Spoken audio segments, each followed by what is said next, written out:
எல்லாரும் கரங்களை உயர்த்தி தேவனை நோக்கி பார்ப்போம். ஆண்டவரே, நான் ஆயத்தப்பட வேண்டும்.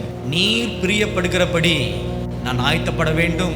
இந்த கர்த்தருடைய சபை ஒரு முன் மாதிரியாக இருக்கிறது என்று நீ சொல்லியிருக்கிறீரே ஆண்டவரே.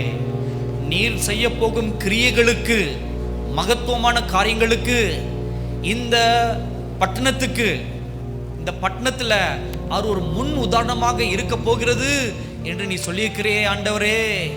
அந்த முன் உதாரணமாக இருக்கும் இந்த ஆலயத்தில் உம்முடைய முழு விருப்பத்தின்படி, உம்முடைய முழு சித்தத்தின்படி நாங்கள் எல்லாரும் செயல்பட வேண்டும் ஆண்டவரே என்று எல்லாரும் வாய் தந்து கேளுங்க, வாய் தந்து பேசுங்க.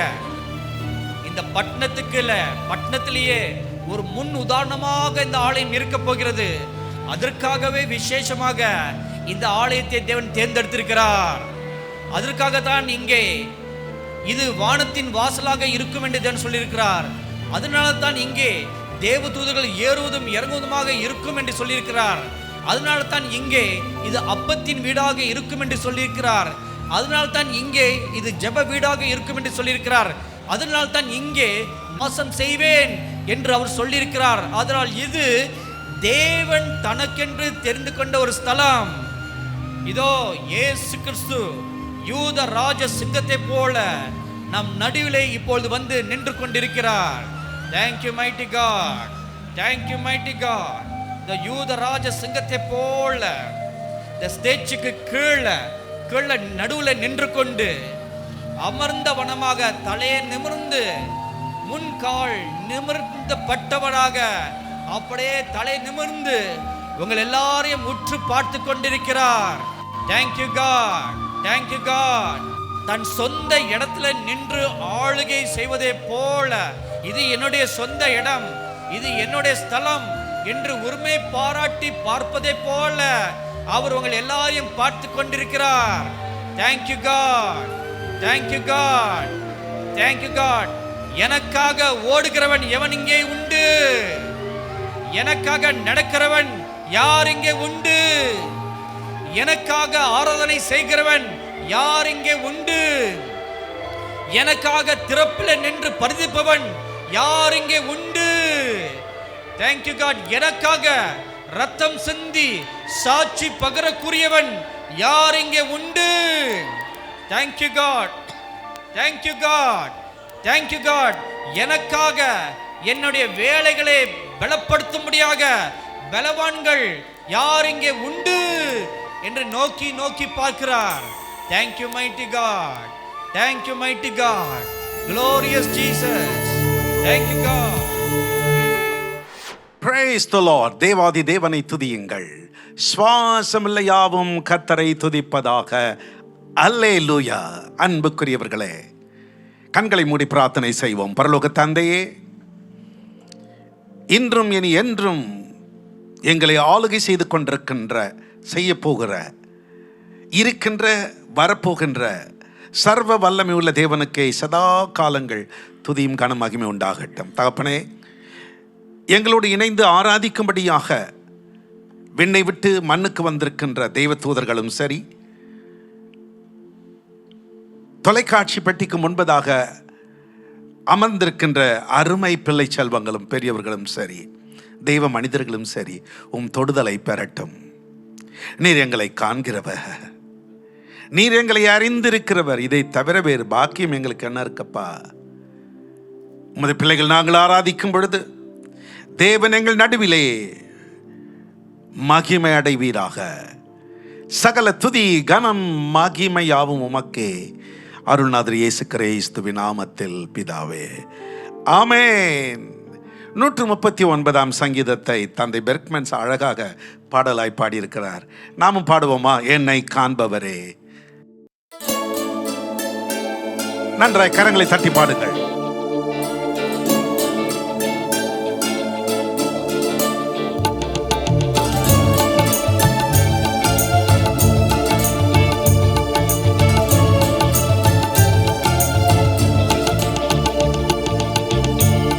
என்னை காண்பவரே, தினம் காப்பவரே, என்னை காண்பவரே, தினம் காப்பவரே, ஆராய்ந்து அறிந்திருக்கின்றீ, சுற்றி சுற்றி சூழ்ந்திருக்கின்றீ, ஆராய்ந்து அறிந்திருக்கின்றீ, சுற்றி சுற்றி சூழ்ந்திருக்கின்றீ. நான் அமர்வதும் நான் எழுவதும், நான் அமர்வதும் நான் எழுவதும் நன்றாய் நீர் அறிந்திருக்கின்றீ, நன்றாய் நீ அறிந்திருக்கின்றீ. என்னை காண்பவரே, தினம் காப்பவரே. நல்ல கைகளை தட்டி நம்மை காண்கிற ஒரு தேவன், நம்மோடு இருக்கிற ஒரு தேவன்.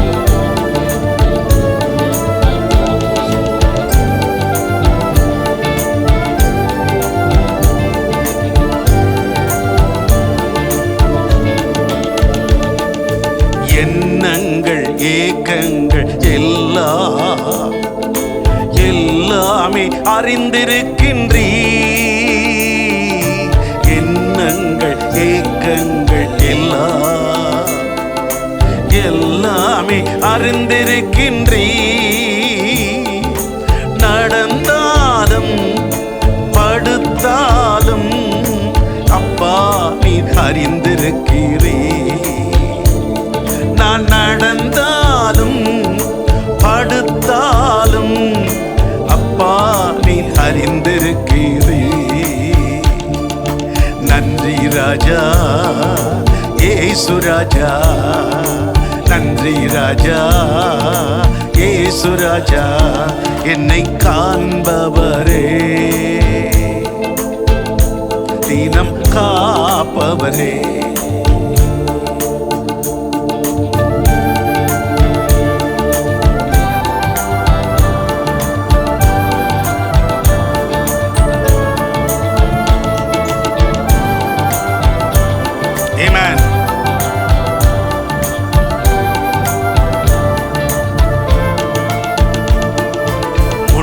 பின்னும் நெருக்கி நெருக்கி சுற்றி என்னை சூழ்ந்திருக்கின்றீ, முன்னும் பின்னும் நெருக்கி நெருக்கி சுற்றி என்னை சூழ்ந்திருக்கின்றீ. உன் திருக்கரத்தா தினமும் என்னை பற்றி பீடித்திருக்கின்றீ, உன் திருக்கரத்தா தினமும் என்னை பற்றி பீடித்திருக்கின்றீ. நன்றி ராஜா இயேசு ராஜா, நன்றி ராஜா இயேசு ராஜா, என்னை காண்பவரே, தினம் காப்பவரே.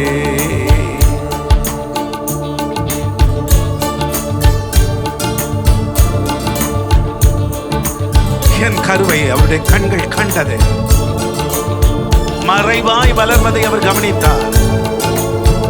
எத்தனை அன்புள்ள தெய்வம்!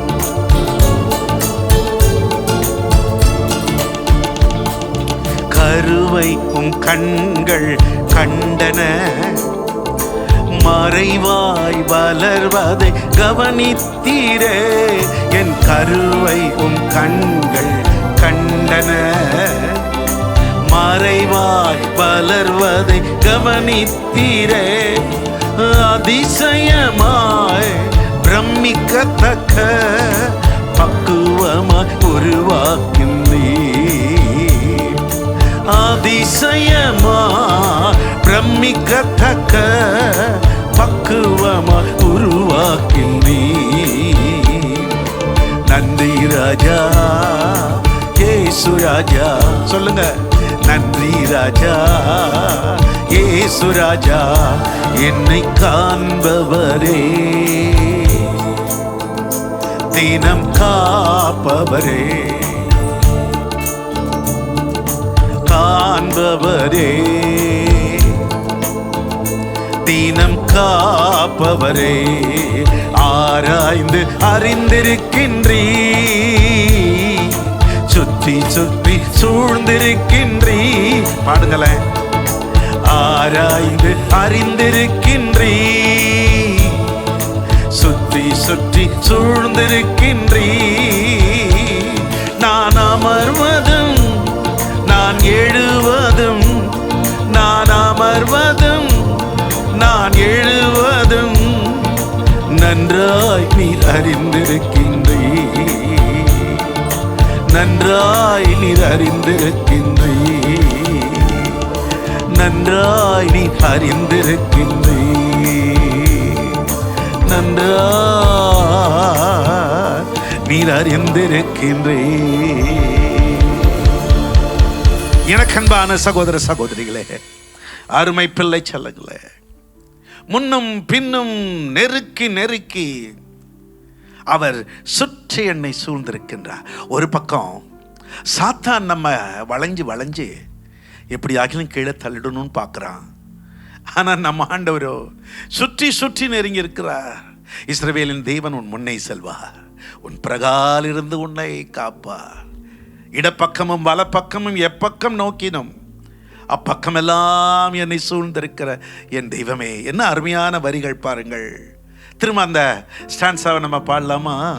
முன்னும் பின்னும் நெருக்கி நெருக்கி சுற்றி என்னை சூழ்ந்திருக்கின்றீ, முன்னும் பின்னும் நெருக்கி நெருக்கி சுற்றி என்னை சூழ்ந்திருக்கின்றீ. உம் திருக்கரத்தா தினமும் என்னை பற்றி பிடித்திருக்கின்றீ, உம் திருக்கரத்தா தினமும் என்னை பற்றி பிடித்திருக்கின்றீ. நன்றி ராஜா இயேசு ராஜா, நன்றி ராஜா இயேசு ராஜா. காண்பவரே, தினம் காப்பவரே, என்னை காண்பவரே, தினம் காப்பவரே, ஆராய்ந்து அறிந்திருக்கின்றீ, சுற்றி சுற்றி சூழ்ந்திருக்கின்றீ, ஆராய்ந்து அறிந்திருக்கின்றீ, சுற்றி சுற்றி சூழ்ந்திருக்கின்றீ. நான் அமர்வதும் நான் எழுவதும், நான் அமர்வதும் நான் எழுவதும் நன்றாய் நீர் அறிந்திருக்கிறீ, நன்றாய் நீர் அறிந்திருக்கின்றீ. என்னை காண்பவரே, காப்பவரே, சொல்லுங்க. என்னை காண்பவரே, தினம் காப்பவரே, ஆராய்ந்து அறிந்திருக்கின்றீ, சுற்றி சுற்றி சூழ்ந்திருக்கின்றீ. ஓ, ஆராய்ந்து அறிந்திருக்கின்றீ, சுற்றி சுற்றி சூழ்ந்திருக்கின்றீ. நான் அமர்வதும் நான் எழுவதும், நான் அமர்வதும் நான் எழுவதும் நன்றாய் நீர் அறிந்திருக்கின்றீ, நன்றாய் நீர் அறிந்திருக்கின்றீ, நன்றாய் நீர் அறிந்திருக்கின்றீ. இந்த தேவன் நம்மோடு இருக்கிறபடினாலே நாம் ஒன்றுக்கும் பயப்பட வேண்டியதில்லை. நமக்கு எதிராக எந்த ஆயுதம் வந்தாலும் அது ஒன்றும் வாய்க்காது. ஏன்னா என்னை சுற்றி சுற்றி அவர் இருக்கிறார். ஒரு பாடி கார்டை கீழே தள்ளின பிறகுதான் அந்த விஐபியை தொட முடியும். என்னை சுற்றி சுற்றி சுற்றி சுற்றி இருக்கிற என ஆண்டவர் இயேசுவை வீழ்த்த ஆள் உண்டா? எதிர்த்து நிற்க எவர் உண்டு? அதனால தான் அந்த அன்பான பாஸ்டர் இப்படி ஒரு பாடி இருக்க, உனக்கு எதிரான ஆயுதங்கள் ஒன்றும் வாய்க்காது, உயிரோடு இருக்கும் வரையிலும் எதிர்ப்பவன் எவனுமே இல்லை. பாஸ்டர் லூக்கா சேகருடைய அருமையான பாடலில் நாம் சேர்ந்து பாடுவோமா? உனக்கு எதிரான ஆயுதங்கள் வாய்க்காதே மகனே, நீ உயிரோடு இருக்கும் வரையிலும் எதிர்ப்பவன் இல்லை. நீ உயிரோடு இருக்கும் வரையிலும் எதிர்ப்பவன் இல்லை. உனக்கு எதிரான ஆயுதங்கள் வாய்க்காதே மகளே, உனக்கு எதிரான ஆயுதங்கள் வாய்க்காதே மகளே, நீ உயிரோடு இருக்கும் வரையிலும் எதிர்ப்பவன் இல்லை. நீ உயிரோடு இருக்கும் வரையிலும் எதிர்ப்பவன் இல்லை. நன்றாய் தைரியமாக விசுவாசத்தோடு பாடுங்க.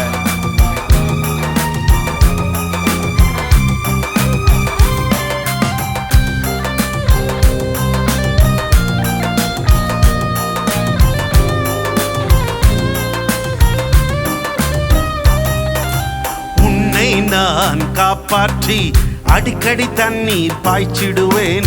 உன்னை நான் காப்பாற்றி அடிக்கடி தண்ணீர் பாய்ச்சிடுவேன். இரவினிலும் பகலினிலும் சேதமில்லாமல் காத்திடுவேன். இரவினிலும் பகலினிலும் சேதமில்லாமல் காத்திடுவேன். உன்னை கொண்டு மலைகளையும் குன்றுகளையும் நான் தகர்த்திடுவேன். உன்னை கொண்டு மலைகளையும் குன்றுகளையும் நான் தகர்த்திடுவேன். நீ உயிரோடு இருக்கும் வரையிலும் எதிர்ப்பவன் இல்லை. நீ உயிரோடு இருக்கும் வரையிலும் எதிர்ப்பவன் இல்லை.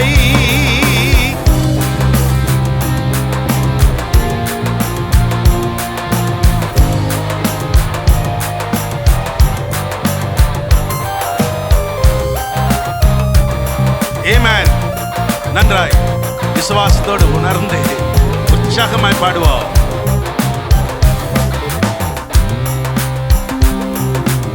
ஏழு மடங்கு அக்கினியில் சேதமில்லாமல் காத்திடுவேன். ஏழு மடங்கு அக்கினியில் சேதமில்லாமல் காத்திடுவேன். ஒரு வழியாய் வந்தவர்கள் ஏழு வழியாய் ஓட செய்வேன். ஒரு வழியாய் வந்தவர்கள் ஏழு வழியாய் ஓட செய்வேன். உன்னை கொண்டு செய்ய நினைத்தது தடை செய்ய யாரும் இல்லை. உன்னை கொண்டு செய்ய நினைத்தது தடை செய்ய யாரும் இல்லை. நீ உயிரோடு இருக்கும் வரையிலும் எதிர்ப்பவன் இல்லை. நீ உயிரோடு இருக்கும் வரையிலும் எதிர்ப்பவன் இல்லை.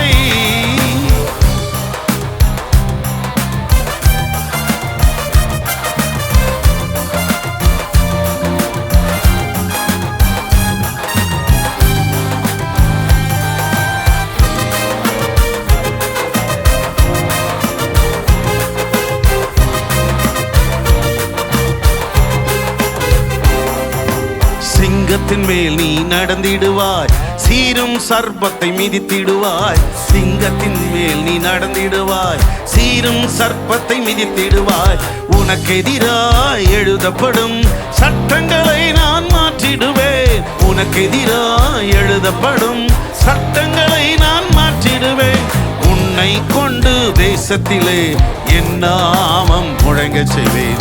உன்னை கொண்டு தேசத்திலே என் நாமம் முழங்க செய்வேன். நீ உயிரோடு இருக்கும் வரையிலும் எதிர்ப்பவன் இல்லை. நீ உயிரோடு இருக்கும் வரையிலும் எதிர்ப்பவன் இல்லை. ஒருத்தரும் எதிர்ப்பது இல்லையா? என்ன ஒரு அற்புதமான வாக்கு. உனக்கு விரோதமாய் ஒரு கூட்டம் கூடினால் அது என்னால் கூடுகிற கூட்டம் அல்ல. எவர்கள் உனக்கு விரோதமாய் எழும்புகிறார்களோ அவர்கள் உன் பட்சத்தில் வருவார்கள். அன்பான தேவ பிள்ளையே, உங்களுக்கும் எனக்கும் ஆண்டவன் கொடுத்திருக்கிற ஒரு பெரிய வாக்கு தத்தம், நான் உன்னை விட்டு விலகுவதில்லை, உன்னை கைவிடுவதில்லை. அதனால தான் இந்த புதிய வருடத்திலும் இந்த 2022 நம்மை அவர் வைத்திருக்கிறார். தான் அந்த பாஸ்டர் எழுதியிருக்கார், உன்னை நான் காப்பாற்றி அடிக்கடி தண்ணீர் பாய்ச்சிடுவேன். உன்னை நான் காப்பாற்றி அடிக்கடி தண்ணீர் பாய்ச்சிடுவேன். இரவினிலும் பகலினிலும் சேதமில்லாமல் காத்திடுவேன். இரவினிலும் பகலினிலும் சேதமில்லாமல் காத்திடுவேன். உன்னை கொண்டு மலைகளையும் குன்றுகளையும் நான் தகர்த்திடுவேன். உன்னை கொண்டு மலைகளையும் குன்றுகளையும் நான் தகர்த்திடுவேன். நீ உயிரோடு இருக்கும் வரையிலும் எதிர்ப்பவன் இல்லை. நீ உயிரோடு இருக்கும் வரையிலும் எதிர்ப்பவன் இல்லை. ஒவ்வொரு விசுவாசிக்கும் தேவனுடைய வார்த்தை. அருள்நாதர் இயேசு கிறிஸ்து சொன்னாரே, சர்பத்தை மிதிப்பாய், சாவுக்கேதுவானதொன்றை குடித்தாலும் ஒன்று சேதப்படுத்தாது. தேவன் உங்களுக்கென்று நியமித்திருக்கிற அந்த காலம் வரையும் இந்த மூச்சு யாராலும் எடுக்க முடியாது. கர்த்தர் நிர்ணயித்திருக்க அந்த நாள் வரும். அப்பொழுதுதான் நாம் இந்த உலகை விட்டு கடந்து போகும். அதற்கு முன்பதாக சீறி வரும் சிங்கமோ அல்லது அது சிறுத்தையோ அல்லது படமெடுத்து ஆடும் சர்ப்பமோ அதை நீ மிதிப்பாய். உங்களுக்கு விரோதமாக ஏது எழும்பினாலும் ஒன்றும் உங்களை சேதப்படுத்த முடியாது. சிங்கத்தின் மேல் நீ நடந்திடுவாய், சீரும் சர்ப்பத்தை மிதித்திடுவாய். சிங்கத்தின் மேல் நீ நடந்திடுவாய், சீரும் சர்ப்பத்தை மிதித்திடுவாய். உனக்கு எதிராய் எழுதப்படும் சட்டங்களை நான் மாற்றிடுவேன். உனக்கு எதிராய் எழுதப்படும் சட்டங்களை நான் மாற்றிடுவேன். உன்னை கொண்டு தேசத்திலே என் நாமம் முழங்க செய்வேன். உன்னை கொண்டு தேசத்திலே என் நாமம் முழங்க செய்வேன். நீ உயிரோடு இருக்கும் வரையிலும் எதிர்ப்பவன் இல்லை. நீ உயிரோடு இருக்கும் வரையிலும் எதிர்ப்பவன் இல்லை. ஹல்லேலூயா. உங்களுக்கு விரோதமா யாரும் எழும்ப முடியாதான். காரணம் என்ன தெரியுமா? அந்த ஆண்டவர் நாம் ஆராதிக்கிற அருள்நாதர் இயேசு உயிரோடு இருக்கிறார். அவர் உயிரோடு இருக்கிறபடினாலே அவர் எனக்குள் வாசம் பண்ணுகிறார். என் உயிரோடு அவர் கலந்திருக்கிறதுனால தான் என்னை எந்த சாத்தானும் மேற்கொள்ள முடியாது. எந்த துக்ககரமான காரியமும் அமிழ்த்து விட முடியாது. என் உயிரான இயேசு என் உயிரோடு இருக்கிறார். தெய்வ மனிதன் பாஸ்டர் ஜெயசீலனின் ஒரு அற்புதமான பாடல், என் உயிரான இயேசு என் உயிரோடு கலந்தீர், என் உயிரே நான் உம்மை துதிப்பேன். ஒரு அற்புதமான இந்த பாடலை பாடும் பொழுது இயேசு உயிரோடு இருக்கிறார். அவர் என்னோடும் இருக்கிறார். அவர் உயிரோடு இருக்கிறதுனால்தான் நானும் உயிரோடு வாழ்ந்துட்டு இருக்கேன் அப்படின்னு சொல்றவங்க எல்லாம் என் கூட சேர்ந்து இந்த பாடலை பாடும்படி அன்பாக கேட்கிறேன். உலகமெல்லாம் மறக்குதையா, உணர்வு எல்லாம் இனிக்குதையா. உலகமெல்லாம் மறக்குதையா, உணர்வு எல்லாம் இனிக்குதையா. உன் நாமம் துதிக்கையிலே இயேசையா, உம் அன்பை ருசிக்கையிலே. உன் நாமம் துதிக்கையிலே இயேசையா, உம் அன்பை ருசிக்கையிலே. அதை உணர்றீங்களா? அப்படியான என் கூட சேர்ந்து பாடுங்களேன். உயிரான உயிரான உயிரான இயேசு, உயிரான உயிரான உயிரான இயேசு, என் உயிரான இயேசு, என் உயிரோடு கலந்தி என் உயிரே நான் உம்மை துதிப்பேன். என் உயிரே நான் உம்மை துதிப்பேன். நல்லா உணர்ந்து பாடுங்க.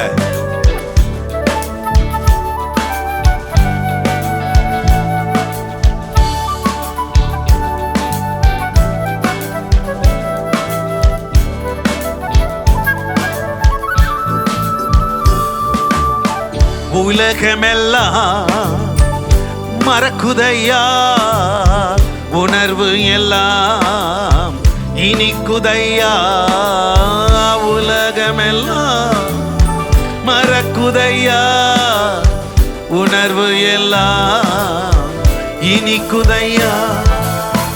உம் நாமம் துதிக்கையிலே ஏசையா, உம் அன்பை ருசிக்கையிலே, உம் நாமம் துதிக்கையிலே ஏசையா, உம் அன்பை ருசிக்கையிலே. ராஜா உயிரான உயிரான உயிரான இயேசு, உயிரான உயிரான உயிரான இயேசு, என் உயிரான இயேசு, என் உயிரோடு கலந்து என் உயிரே நான் உம்மை துதிப்பேன். என் உயிரே நான் உம்மை துதிப்பேன்.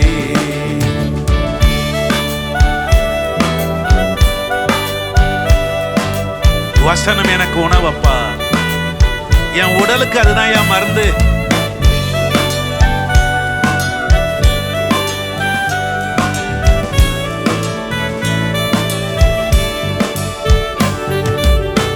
உம் வசனம் எனக்கு உணவாகும், உடலுக்கெல்லாம் மருந்தாகும். உம் வசனம் எனக்கு வாகும், உடலுக்கெல்லாம் மருந்தாகும்.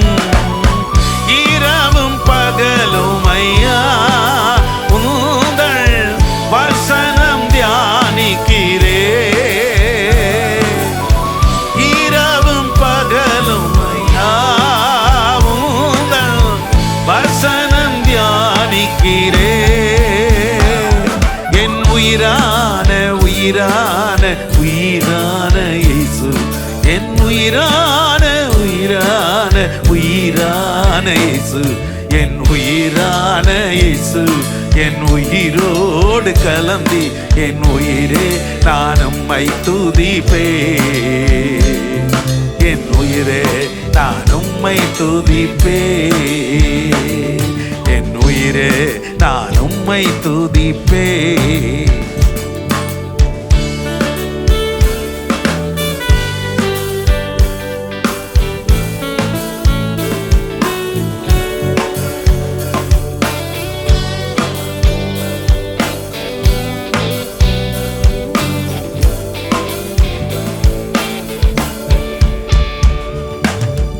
உம் திருநாமம் உலகத்திலே உயர்ந்த அடைக்கல அரண் தானே. உம் திருநாமம் உலகத்திலே உயர்ந்த அடைக்கல அரண் தானே. நீதிமானுமக்குள்ளே ஓடி சுகமாயிருப்பானே. நீதிமானுமக்குள்ளே ஓடி சுகமாயிருப்பானே.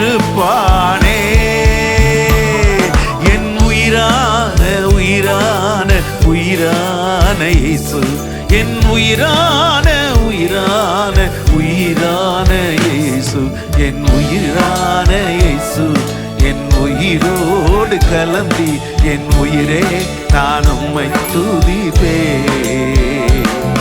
என் உயிரே நான் உம்மை துதிப்பேன். என் உயிரே நான் உம்மை துதிப்பேன்.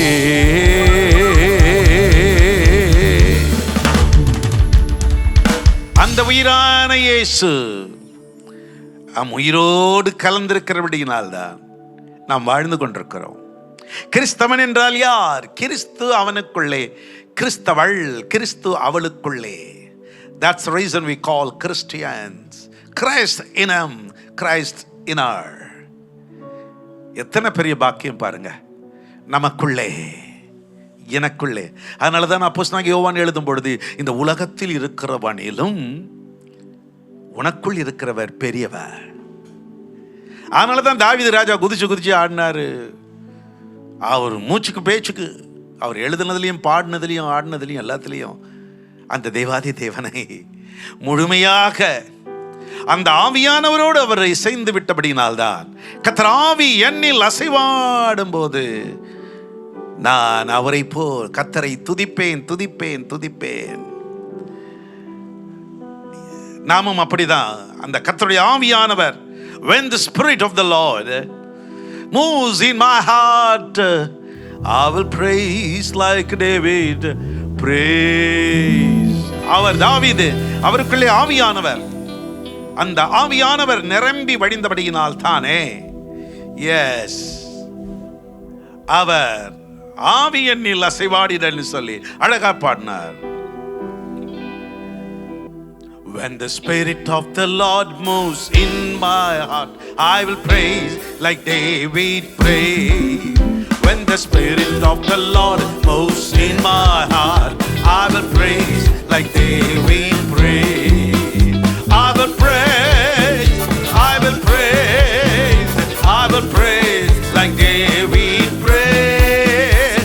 I will praise, I will praise, I will praise like David prayed. When the spirit of the Lord moves in my heart, I will sing like David sang. When the spirit of the Lord moves in my heart, I will sing like David sang. I will sing, I will sing, I will sing like David sang. I will sing, I will sing like David sang. When the spirit of the Lord moves in my heart, I will clap like David clap. Everybody clap. When the spirit of the Lord moves in my heart, I will clap like David clap. I will clap, I will clap, I will clap like David clap. I will clap, I will clap, I will clap like David clap. When the spirit of the Lord moves in my heart, I will dance like David dance. When the spirit of the Lord moves in my heart, I will dance like David dance. I will dance, I will dance, I will dance like David dance. I will dance, I will dance, I will dance like David dance. கர்த்தர் ஆவி என்னில் அசைவாடிட தாவீதை போல் துதிப்பேன். பாடுங்க பாடுங்க. கர்த்தர் ஆவி என்னில் அசைவாடிட தாவீதை போல் துதிப்பேன் துதிப்பேன் துதிப்பேன் தாவீதை போல் துதிப்பேன் துதிப்பேன் தாவீதை போல் துதிப்பேன்.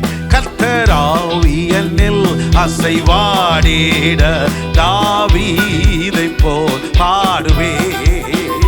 கர்த்தர் ஆவி என்னில் அசைவாடிட தாவீதை போல் பாடுவேன் பாடுவேன் பாடுவேன் தாவீதை போல் பாடுவேன் பாடுவேன் பாடுவேன் தாவீதை போல் பாடுவேன். கர்த்தர் ஆவி என்னில் அசைவாடிட தாவீதை போல் ஆடுவேன் ஆடுவேன். கர்த்தர் ஆவி என்னில் அசைவாடிட தாவீதை போல் ஆடுவேன் ஆடுவேன் ஆடுவேன் தாவீதை போல் ஆடுவேன் ஆடுவேன் ஆடுவேன் ஆடுவேன் தாவீதை போல்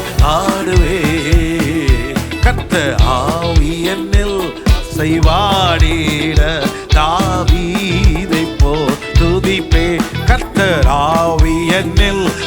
அசைவாடிட தாவீதை போல் பாடுவேன். கர்த்தர் ஆவி என்னில் அசைவாடிட தாவீதை போல் தட்டுவே. கர்த்தர் ஆவி என்னில் அசைவாடிட தாவீதை போல் ஆடுவே. ஜீவனுள்ள தேவனை ஆராதிக்கிறதற்கு நாம் பாக்கியம் பெற்றவர்கள், கிருபை பெற்றவர்கள்.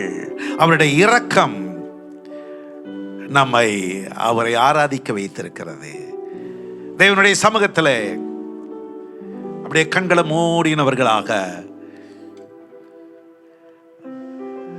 கைகளை எப்படி உயர்த்தி, சகாயரே தயாபரரே ஸ்நேகிதரே சிருஷ்டிகரே சகாயரே தயாபரரே ஸ்நேகிதரே சிருஷ்டிகரே சுவே. ஹல்லேலூயா.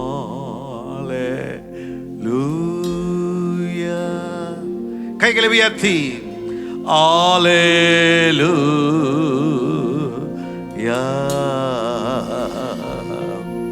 ஹல்லேலூயா ஹல்லேலூயா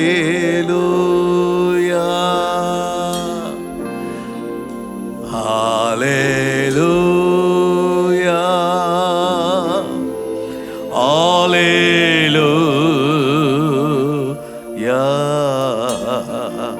ஹல்லேலூயா ஹல்லேலூயா ஆஹா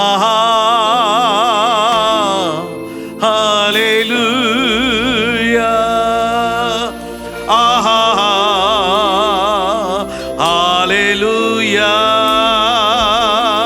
ஆஹா ஹல்லேலூயா ஆஹா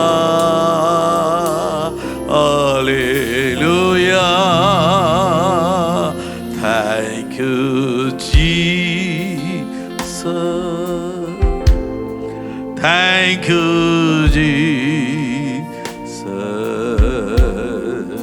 Thank you Jesus. Thank you Jesus. Thank you Jesus. Thank you Jesus.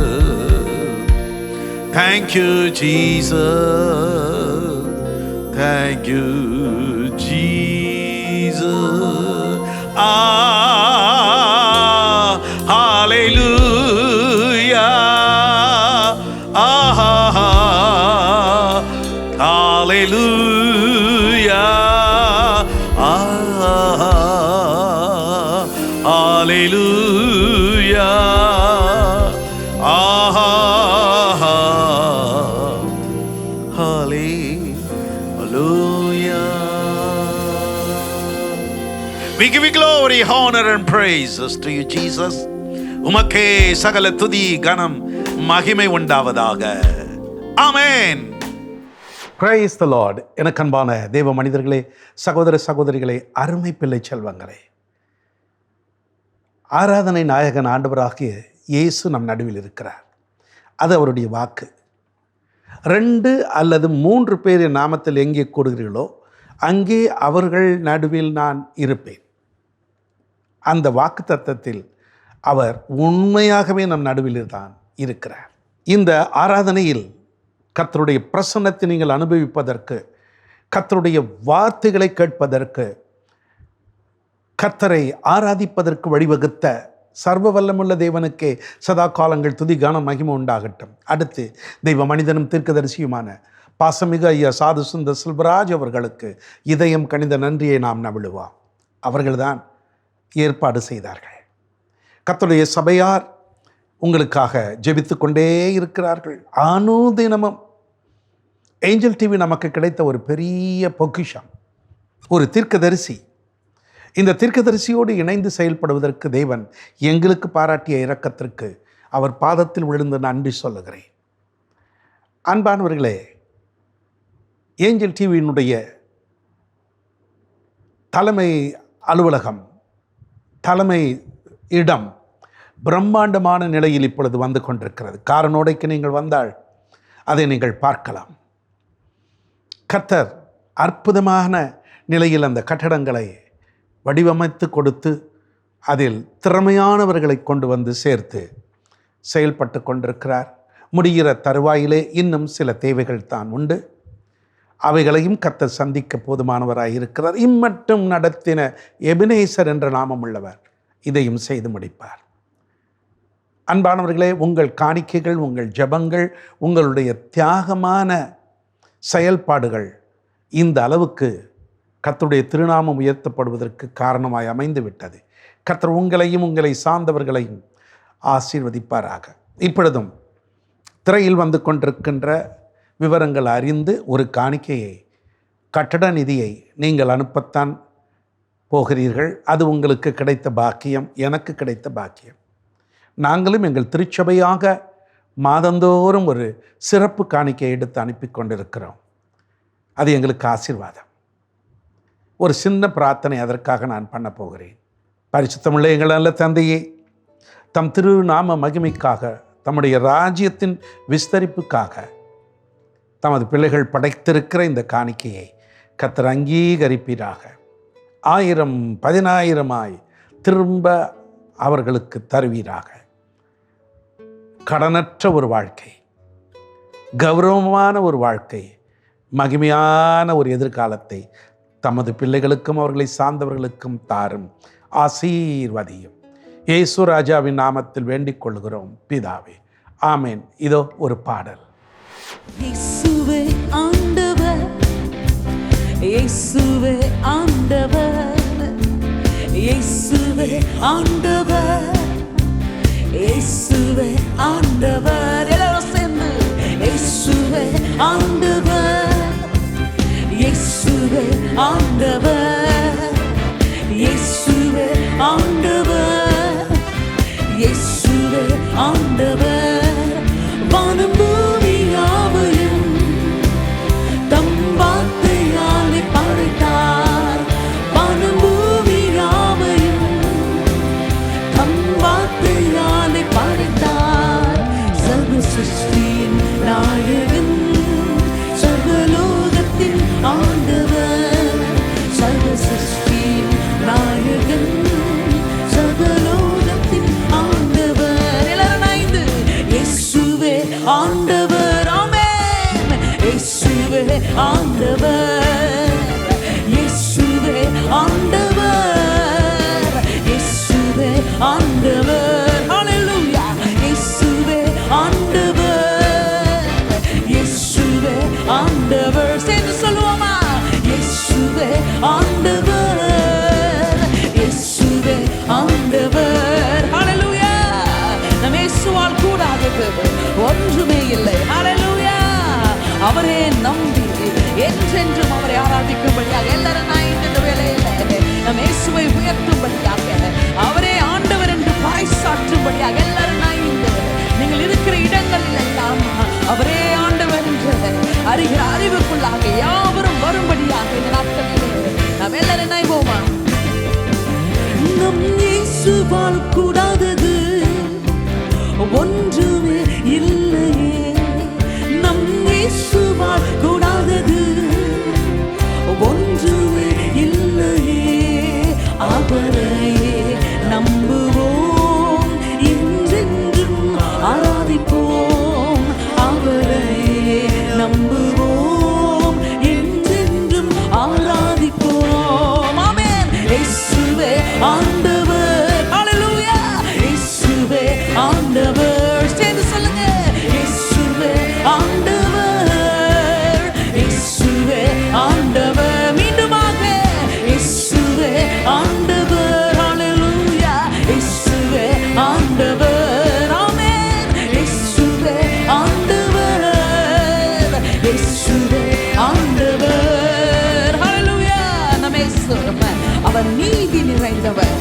அவரே சமாதானத்தின் காரணர். ஹல்லேலூயா. அவரே சர்வ வல்லவர், எல்லாவற்றின் மேலும் அதிகாரம் உள்ளவர். ஹல்லேலூயா. ஆகவே எல்லா ஜனங்களும் அவருடைய நாமத்தை பெற்ற எல்லாரும் இயேசுவின் நாமத்தை பெற்றிருக்கிற நீங்கள் ஒவ்வொருவரும் பாக்கியவான்கள். ஹல்லேலூயா. எல்லாரும் ஆமென். அவரை கொண்டாடுவோமா? S Lord. இயேசு நீதி நிறைந்தவர், சமாதானக்காரர். இயேசு நீதி நிறைந்தவர், சமாதானக்காரர். சர்வவல்லவர், சகல அதிகாரம் உடையவர். சர்வவல்லவர், சகல அதிகாரம் உடையவர். இயேசுவே ஆண்டவர், இயேசுவே ஆண்டவர். எல்லாரும் நாய்ந்து ஆமென் பறைசாற்றுவோமா? நல்ல உயர்ந்த சத்தத்தோடு ஹல்லேலூயா.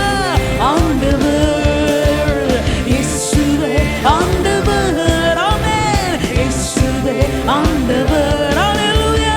இயேசுவே ஆண்டவர், இயேசுவே ஆண்டவர். எல்லாரும் சொல்லுவோமா? என் இயேசுவை போல ஒரு நேசர் இல்லை. ஹல்லேலூயா. அவரை போல ஒரு ரட்சகர் இல்லை. அவரே என் ரட்சண்ய கண்மலை, அவரே என் தஞ்சம் என்று எல்லாரும் நான் எழுதவில்லை.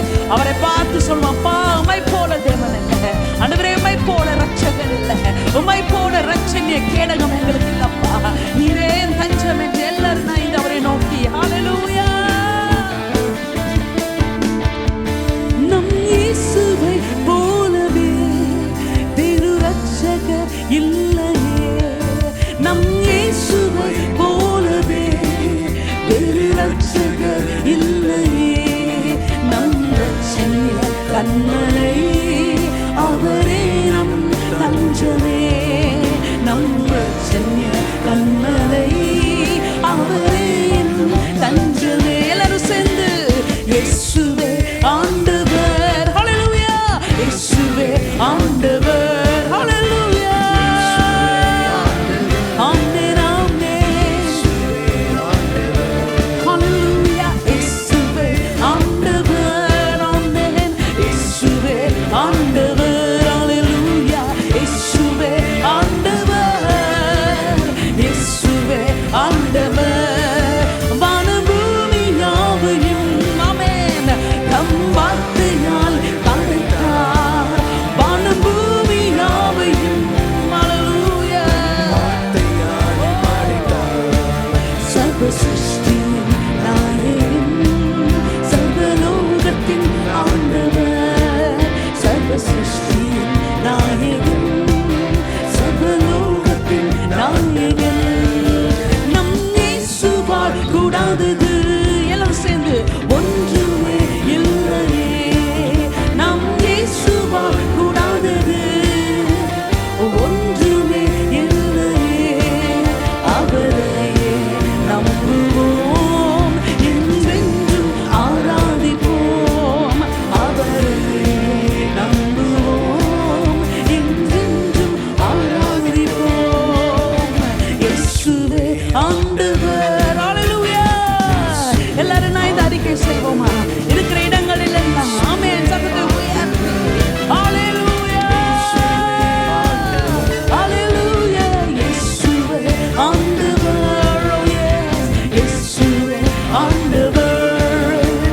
Jesus Christ is Lord. Jesus Christ is Lord. Everyone together. Jesus Christ is Lord. Jesus Christ is Lord. Let's declare Jesus Christ is Lord. Jesus Christ is Lord. Oh yes. Jesus Christ is Lord. Jesus Christ is Lord. இயேசுவே ஆண்டவர். ஹல்லேலூயா. ஆண்டவர். இயேசுவே ஆண்டவர். இயேசுவே ஆண்டவர். நேயர்களே, அற்புதமான ஊழியத்தை நாம் செய்து முடித்திருக்கிறோம். இது ஒரு ஊழியம். அதை அநேகர் அறிந்து கொள்வதில்லை. ஆனால் நீங்கள் அறிந்து புரிந்து செயல்பட்டிருக்கிறீர்கள். அதற்குரிய பலனை பரிசுத்த வேதாகமம் சொன்னது போல பெறுவீர்கள். ஆமேன். இப்பொழுதும் நாம் தேவனுடைய வார்த்தைக்கு கடந்து போகிறோம். இது ஒரு அற்புதமான காலகட்டம். சிறுவர்களுக்கு மத்தியிலே பல இடங்களில் விபிஎஸ், வொகேஷன் பைபிள் ஸ்கூல், விடுமுறை வேதாகம பள்ளி, இயேசு கிறிஸ்துவின் அன்பை எடுத்து உரைப்பதற்கு ஒரு காலகட்டம் இது. ஏன்னா நமது தேசத்திலே கோடைக்கால விடுமுறை என்று மே மாதம் முழுவதுமாக பிள்ளைகள் வீடுகளில் இருப்பார்கள். அவர்களை உற்சாகமூட்டுவதற்காக இப்படி ஒரு ஏற்பாடு காலாகாலமாக நடந்து கொண்டு வருகிறது. அதன்படியாக ஒவ்வொரு வருடமும் இந்த கோடை காலத்தில் பிள்ளைகள் அவர்கள் தங்கள் நாட்களை லாபகரமாக கழிப்பதற்கு இப்படி ஒரு வழிமுறை. பரிசுத்த வேதாகமத்திலிருந்து சின்ன சின்ன காரியங்கள், அழகான பாடல்கள், வேத வசனங்கள் மனப்பாடம் செய்தல் என்றெல்லாம் பல நிகழ்வுகளை அவர்கள் மனதிற்கு ஏற்றார் போல செய்து அவர்களை உற்சாகமூட்டுகிறார்கள். எங்களுடைய திருச்சபையிலும் அப்படிதான். கடந்த ஏப்ரல் 28 தொடங்கி மே 2 வரைக்குமாக ஒரு 5 தினங்கள் பரலோகம் பூமியில் இறங்கி வந்தது போல நூற்றுக்கணக்கான பிள்ளைகள், அவர்களுக்கு ஊழியம் செய்வதற்கு நூற்றுக்கணக்கான ஊழியர்கள் என்று சொல்லி அற்புதமான நிலையில் இந்த விடுமுறை வேதாகம பயிற்சி பள்ளியை நடத்தினோம். கிறிஸ்தவ பிள்ளைகள், கிறிஸ்துவை அறியாத பிள்ளைகள் எல்லாரும் வந்து, இது மதம் மாற்றுவதற்காக அல்ல, பிள்ளைகளை உற்சாகமூட்டுவதற்கு, அவர்கள் எதிர்காலத்தில் எப்படி நன்மை பெற்றவர்களாக வாழ முடியும், எப்படி அவர்கள் சீர்பொருந்தியவர்களாக இருக்கக்கூடும் என்பதற்கு வழிமுறைகள். இது மதம் மாற்றுகிற வேலையே கிடையாது. பிள்ளைகளை உற்சாகமூட்டுகிறோம், நல்வழி காட்டுகிறோம். அப்படியாக பல இடங்களில் இப்பொழுது நடந்து கொண்டிருக்கிறது. உங்கள் பிள்ளைகள் இந்த நாட்களை அவர்கள் வீணடிக்காமல் ஆசீர்வதிக்கப்பட வேண்டும் என்பதற்காக இப்படி ஒரு ஏற்பாடு முன்னவர்கள் செய்தார்கள். நாமும் அதை தொடர்கிறோம். கர்த்தர் உங்கள் பிள்ளைகளை ஆசீர்வதிப்பாராக. அடுத்து ஜூன் மாதம் வந்தாலே புதிய வகுப்புகளுக்கு பிள்ளைகள் போக வேண்டும். அது சின்ன வகுப்போ பெரிய வகுப்போ கல்லூரியோ ஏதுவோ, அடுத்தடுத்து அவர்கள் செய்ய வேண்டிய வேலைகளை செய்யணும். அதற்காக அதிகமாக நாங்களும் ஜெபிக்கிறோம். பெற்றோர்களும் முயற்சி எடுத்து இடம் தேடுவது, கல்லூரியில் அனுமதி பெறுவதற்கான காரியங்கள், இன்னும் பல வழிகளில் சிறு பிள்ளைகளை ஆனாலும் சரி, இளம் வாலிபர்களை ஆனாலும் சரி, கர்த்தர் ஆசீர்வதிக்க முயற்சி எடுக்கிறார்கள். அவர்கள் முயற்சி வாய்க்கட்டும் என்று நாங்களும் ஜெபிக்கிறோம். கர்த்தர் அப்படியே ஆசீர்வதிப்பாராக. இப்பொழுதும் நாம் தேவ செய்தியை கேட்போமா? இதோ பாஸ்டர் சாரா ராஜன்ஜா.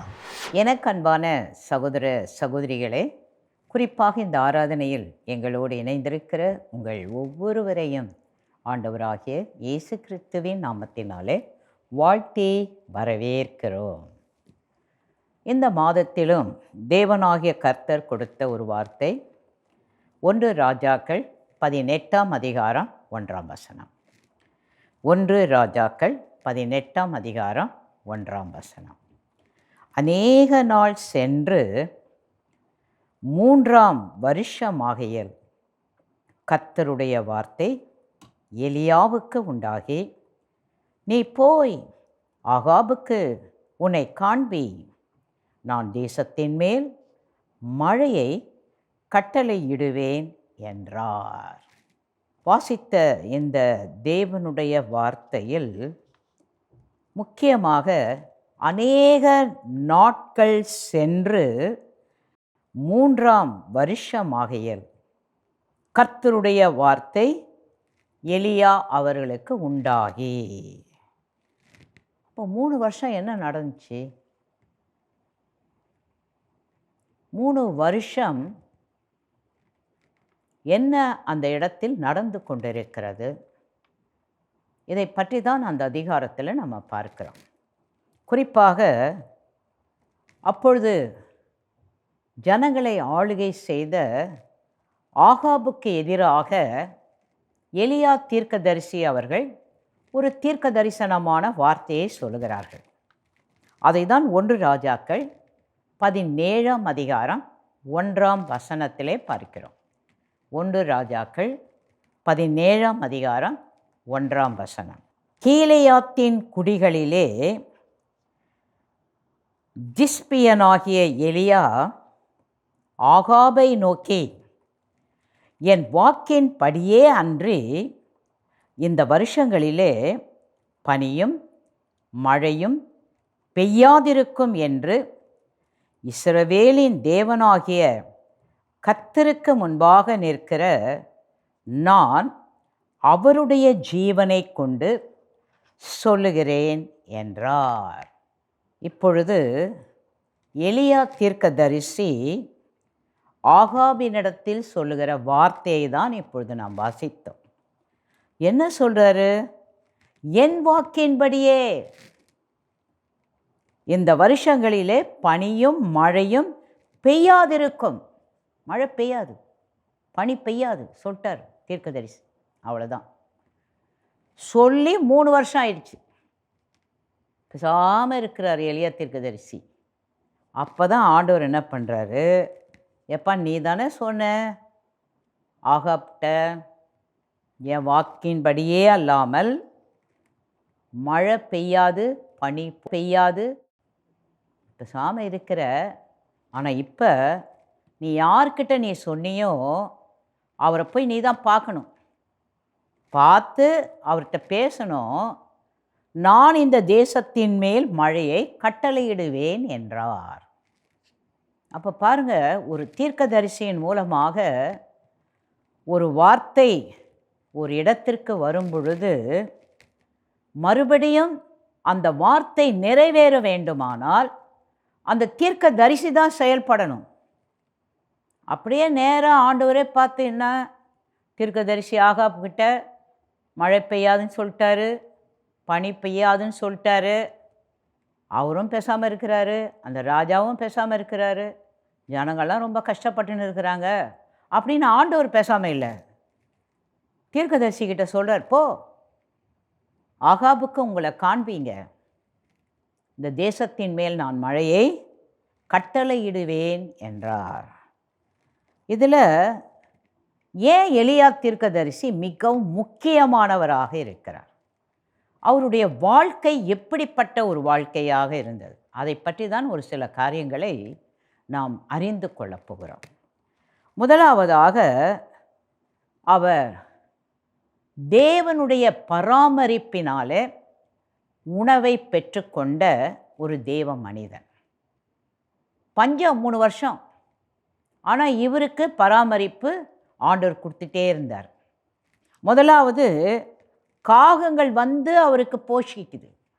அதை தான் 1 ராஜாக்கள் 17ஆம் அதிகாரம் 6ஆம் வசனத்திலே வாசிக்கிறோம். 1 ராஜாக்கள் 17ஆம் அதிகாரம் 6ஆம் வசனம். காகங்கள் அவருக்கு விடியற்காலத்தில் அப்பமும் இறைச்சியும், சாயங்காலத்தில் அப்பமும் இறைச்சியும் கொண்டு வந்தது.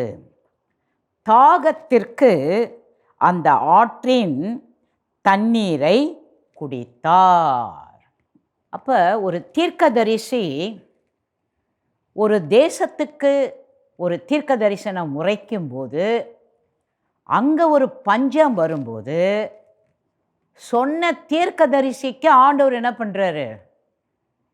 காகத்தின் மூலமாக உணவை கொடுக்குறார், பராமரிப்பு. அதை தான் நாம் இங்கே பார்க்கிறோம். காகம் விடியற்காலத்தில் அப்பமும் இறைச்சியும் கொண்டு வருது, திருப்பியும் சாயங்காலத்தில் அப்பமும் இறைச்சியும் கொண்டு வந்தது. இது எலியா தீர்க்கதரிசியின் வாழ்க்கையில் நடந்த ஒரு தேவ பராமரிப்பு. அடுத்தது பார்த்திங்கன்னா, இப்போ அந்த ஆற்றுல தண்ணி வற்றி போயிடுச்சு, தான் மழை இல்லையே. இப்போ என்ன பண்ணுறாரு? விதவை வீட்டுக்கு ஆண்டவர் அனுப்புகிறார், ஒரு விதவை வீட்டுக்கு அனுப்புகிறார். அங்கே போய் அந்த அம்மா கிட்ட எலியா தீர்க்கதரிசி பேசுகிறார். அந்த அம்மா விறகெல்லாம் பொறுக்கிட்டு இருக்காங்க மகனோட. அவங்க வீட்டுக்கு போய் பேசுகிறாரு. அப்போ அந்த அம்மா சொல்கிறாங்க, என்கிட்ட கொஞ்சம் மாவு கொஞ்சம் எண்ணெய் இருக்குது, அதை சுட்டு சாப்பிட்டு நானும் என் மகனும், அவ்வளோதான், எங்ககிட்ட மாவு கிடையாது எண்ணெய் கிடையாது. அந்த சுட்டு சாப்பிட்டோம்னா அதுக்கு பிறகு எப்போ பஞ்சம் தீரும்னு தெரியல, எப்போ மழை வரும்னு தெரியல, அது வரைக்கும் நாங்கள் இருக்க மாட்டோம், செத்துருவோம். அப்படி தான் அந்த அம்மா பேசுனாங்க. உடனே எலியா தீர்க்கதரிசி அந்த அம்மா கிட்ட சொல்கிறாரு, ஏம்மா நீ அப்பம் தானே சுட போகிற, முதல் எனக்கு ஒரு அப்பத்தை சுட்டு கொண்டு வா. 1 ராஜாக்கள் 17ஆம் அதிகாரம் 15ஆம் வசனம். 1 ராஜாக்கள் 17ஆம் அதிகாரம் 15ஆம் வசனம். அவள் போய் எலியாவின் சொற்படி செய்தார்கள். அவளும் இவரும் அவர் வீட்டாரும் அநேக நாள் சாப்பிட்டார்கள். அப்போ பானையில் மா குறைஞ்சி போகலை, எண்ணெயும் குறைஞ்சி போகலை, அநேக நாள் சாப்பிட்டார்கள். அப்போ ஒரு தீர்க்கதரிசியின் வார்த்தையின்படி ஒருவர் செய்யும் பொழுது அந்த வீட்டிலே ஒரு ஆசீர்வாதம் வந்தது என்பதை குறித்து நாம் இங்கே பார்க்கிறோம். அடுத்ததாக தேவ தூதன் மூலமாக தேவ பராமரிப்பை எலியா தீர்க்கதரிசிக்கு ஆண்டவர் கொடுக்கிறார். இதை குறித்து நாம் 1 ராஜாக்கள் 19ஆம் அதிகாரம் 5ஆம் வசனத்திலிருந்து 8ஆம் வசனம் வரையில் வாசிக்கிறோம்.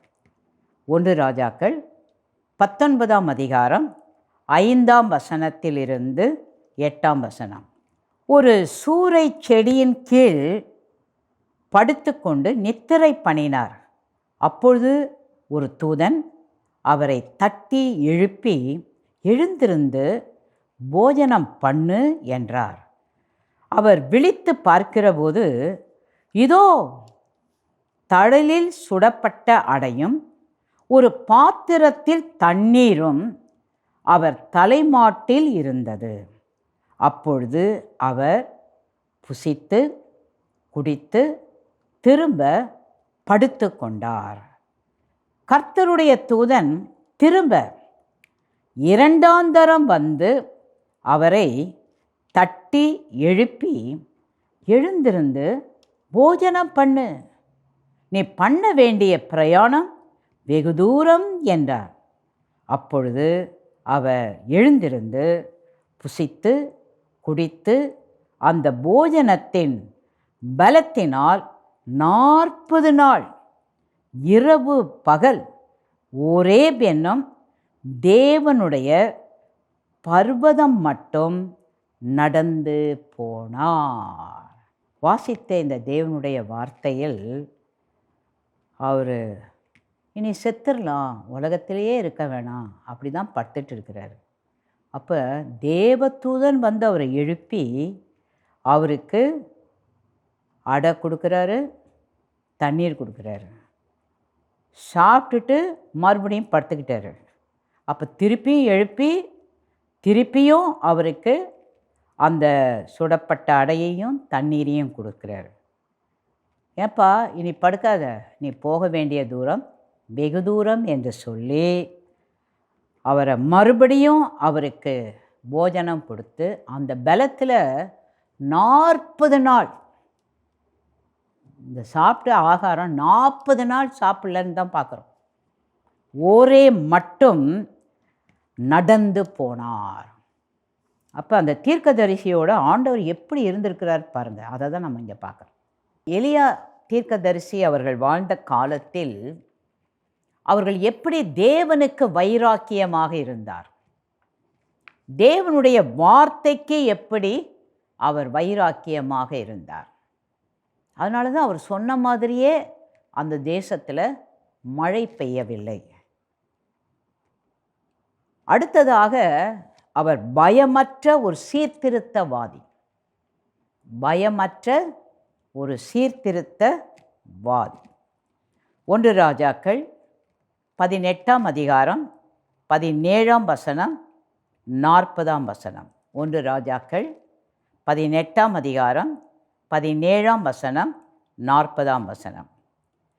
ஆகாப் எலியாவை கண்டபோது ஆகாப் அவரை நோக்கி, இஸ்ரவேலை கலங்க பண்ணுகிறவர் நீரல்லவா என்றார். 40வது வசனம். அப்பொழுது எலியா அவர்களை நோக்கி, நீங்கள் பாகாலின் தீர்க்கதரிசிகளில் ஒருவரும் தப்பி போகாதபடிக்கு அவர்களை பிடியுங்கள் என்றார். அவர்களை பிடித்தபோது எலியா அவர்களை கீசோன் ஆற்றங்கரையிலே கொண்டு போய் அங்கே அவர்களை வெட்டி போட்டார். பயங்கரமானவர். ஆண்டவருக்கு விரோதமாக, தேவனுக்கு விரோதமாக இருக்கிற யாராக இருந்தாலும் அவங்கள விட மாட்டார். அவரே வெட்டி போட்டார் என்று பார்க்கிறோம். அடுத்ததாக அவர் அரசர்களை அதிர வைத்தவர்.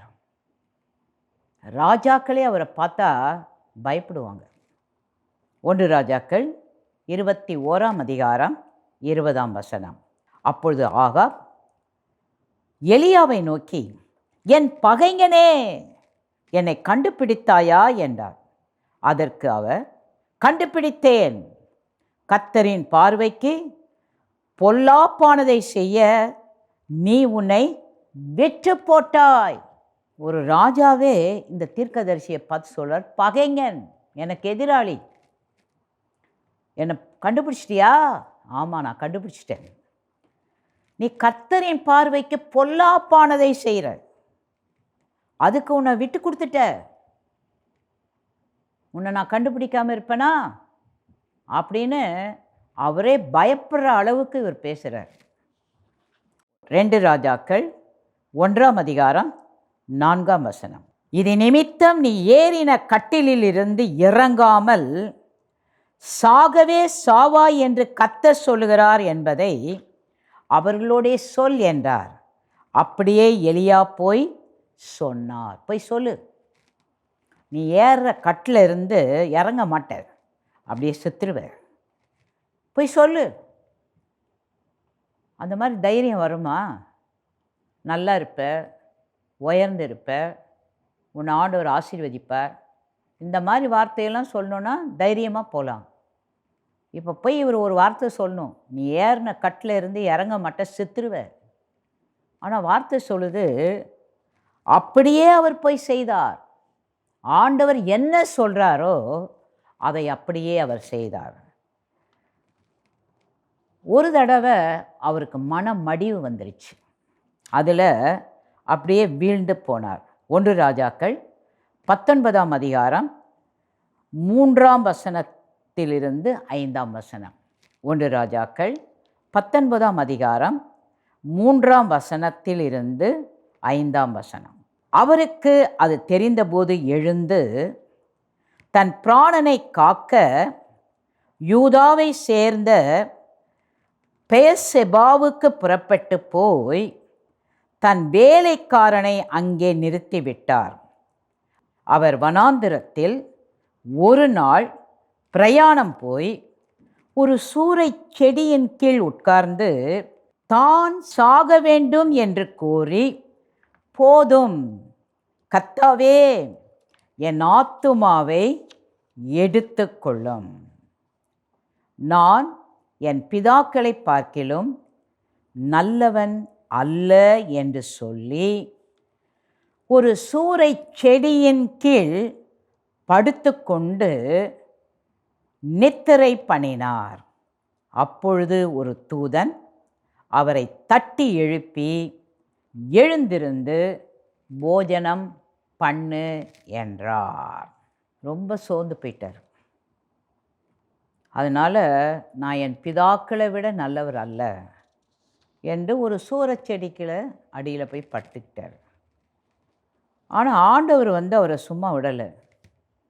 ஒரு தூதன் அவரை தட்டி எழுப்பி அவருக்கு போஜனம் கொடுக்கிறார். அடுத்ததாக ஜெபத்தில் ஜெயக்கொடி நாட்டியவர். ஒரு தீர்க்கதரிசி சொன்ன மாதிரியே ஒரு தேசத்தில் மழை பெய்யாது, பனி பெய்யாது அப்படி சொன்னால் அது அப்படியே நடந்ததுன்னா அவர் எப்படிப்பட்டவராக இருந்தார்? சொல்கிற தீர்க்கதரிசி அவருடைய வாழ்க்கை எப்படிப்பட்டதாக இருந்தது? அதை தான் நம்ம இப்போ தியானித்து கொண்டிருக்கிறோம். ஜெபத்தில் ஜெயக்கொடி நாட்டியவர். 1 ராஜாக்கள் 17ஆம் அதிகாரம் 20ஆம் வசனம் 22ஆம் வசனம். என் தேவனாகிய கர்த்தாவே, நான் தங்கியிருக்க இடம் கொடுத்த இந்த விதவையின் மகனை சாக பண்ணினதினால் அவளுக்கு துக்கத்தை வருவித்தீரோ என்று கர்த்தரை நோக்கி கூப்பிட்டு. 22ஆம் வசனம். கர்த்தர் எலியாவின் சத்தத்தை கேட்டார். பிள்ளையினுடைய ஆத்துமா அவனுள் திரும்பி வந்தது, அவன் பிழைத்தான். இவரை பராமரித்த அந்த விதவையின் வீட்டில் அவங்க மகன் இறந்துட்டார். அப்போ இவர் ஆண்டவர்கிட்ட வேண்டுறாரு, ஆண்டவரே, இந்த அம்மா என்னை எவ்வளோ கவனிச்சாங்க, என்னை பராமரித்தாங்க, இப்போ அவங்க மகன் இப்போது செத்து போயிட்டாரே, அப்போ அந்த அம்மாவுக்கு எவ்வளோ துக்கமாக இருக்கும். இந்த தேவ மனுஷனுக்கு நான் உணவு கொடுத்தேன், பராமரித்தேன், இப்போ என் மகனே செத்து போயிட்டானே, அந்த அம்மா எவ்வளோ வேதனைப்படுவாங்க அப்படின்னு இவர் ஆண்டவர்கிட்ட வேண்டுறாரு. அவருடைய ஜெபத்தை கேட்டு மரித்த அந்த மகன் உயிர் பெற்று எழுந்தார். 1 ராஜாக்கள் 18ஆம் அதிகாரம் 36ஆம் வசனத்திலிருந்து 38ஆம் வசனம். 1 ராஜாக்கள் 18ஆம் அதிகாரம் 36ஆம் வசனத்திலிருந்து 38ஆம் வசனம். அந்தி பலி செலுத்தும் நேரத்திலே தீர்க்க தரிசியாகிய எலியா வந்து, ஆபிரகாமுக்கும் ஈசாக்குக்கும் யாக்கோபுக்கும் தேவனாகிய கர்த்தாவே, இஸ்ரவேலிலே நீர் தேவன் என்றும் நான் உம்முடைய ஊழியக்காரன் என்றும் நான் இந்த காரியங்களை எல்லாம் உம்முடைய வார்த்தையின்படியே செய்தேன் என்றும் இன்றைக்கு விளங்க பண்ணும். கர்த்தாவே, நீர் தேவனாகிய கர்த்தர் என்றும் தேவரீர் தங்கள் இருதயத்தை மறுபடியும் திருப்பினீர் என்றும் இந்த ஜனங்கள் அறியும்படிக்கு என்னை கேட்டருளும் என்றார். அப்பொழுது கர்த்தரிடத்தில் இருந்து அக்கினி இறங்கி அந்த சர்வாங்க தகன பலியையும் விறகுகளையும் கற்களையும் மண்ணையும் பட்சித்து வாய்க்காலில் இருந்த தண்ணீரையும் நக்கி போட்டது. இப்போ ஒரு சவால். யார் உண்மையான தேவன்? யார் உண்மையான கர்த்தர்? அந்த சவாலில் வந்து நிற்கிறாரு. அப்போ ஆண்டவரை நோக்கி ஜெபம் பண்ணுறாரு. ஆண்டவரே, நீங்கள் தான் மெய்யான தேவன், நான் உம்முடைய ஊழியக்காரன். எல்லாம் ஜனங்கள்லாம் இப்போ வேடிக்கை பார்த்துட்டு இருக்கிறாங்க. ஏற்கனவே அவங்க பல காரியங்களை செஞ்சு தோற்று போய் நின்றுட்டுருக்காங்க. இப்போ நான் உங்கள் ஊழியக்காரனாக நின்று நீங்கள் தான் ஆண்டவர் என்பதை நிரூபிக்க போகிறேன். அதனால் நீங்கள் என்னை கேட்கணும், நான் கூப்பிட்றதை கேட்கணும். உடனே வசனம் சொல்லுது, கர்த்தரிடத்திலிருந்து அக்கினி இறங்கி சர்வாங்க தகன பலியையும் விறகு கல் மண் எல்லாத்தையும் பட்சித்து போட்டு, அங்கே தண்ணி வேற ஊற்ற சொன்னார்ல, அந்த தண்ணியெல்லாம் கூட அந்த அக்கினி என்ன பண்ணிச்சான், நக்கி போட்டது. அப்போ இவர் ஆண்டவர்கிட்ட வேண்டுதல் செய்யும்போது அந்த வேண்டுதலுக்கு அப்படியே கர்த்தர் அவருக்கு பதில் கொடுக்கிறார், செவி சாய்க்கிறார். அதை தான் நாம் இங்கே பார்க்கிறோம். யாக்கோபு 5ஆம் அதிகாரம் 17ஆம் வசனம். யாக்கோபு 5:17. எலியா என்பவர் நம்மை போல பாடுள்ள மனுஷனாயிருந்தும் மழை பெய்யாதபடிக்கு கருத்தாய் ஜெபம் பண்ணினார்.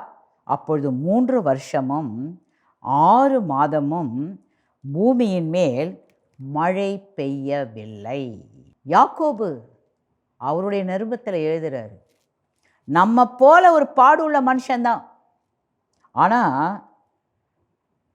மழை பெய்யாதபடிக்கு கருத்தாய் ஜெபம் பண்ணினார்.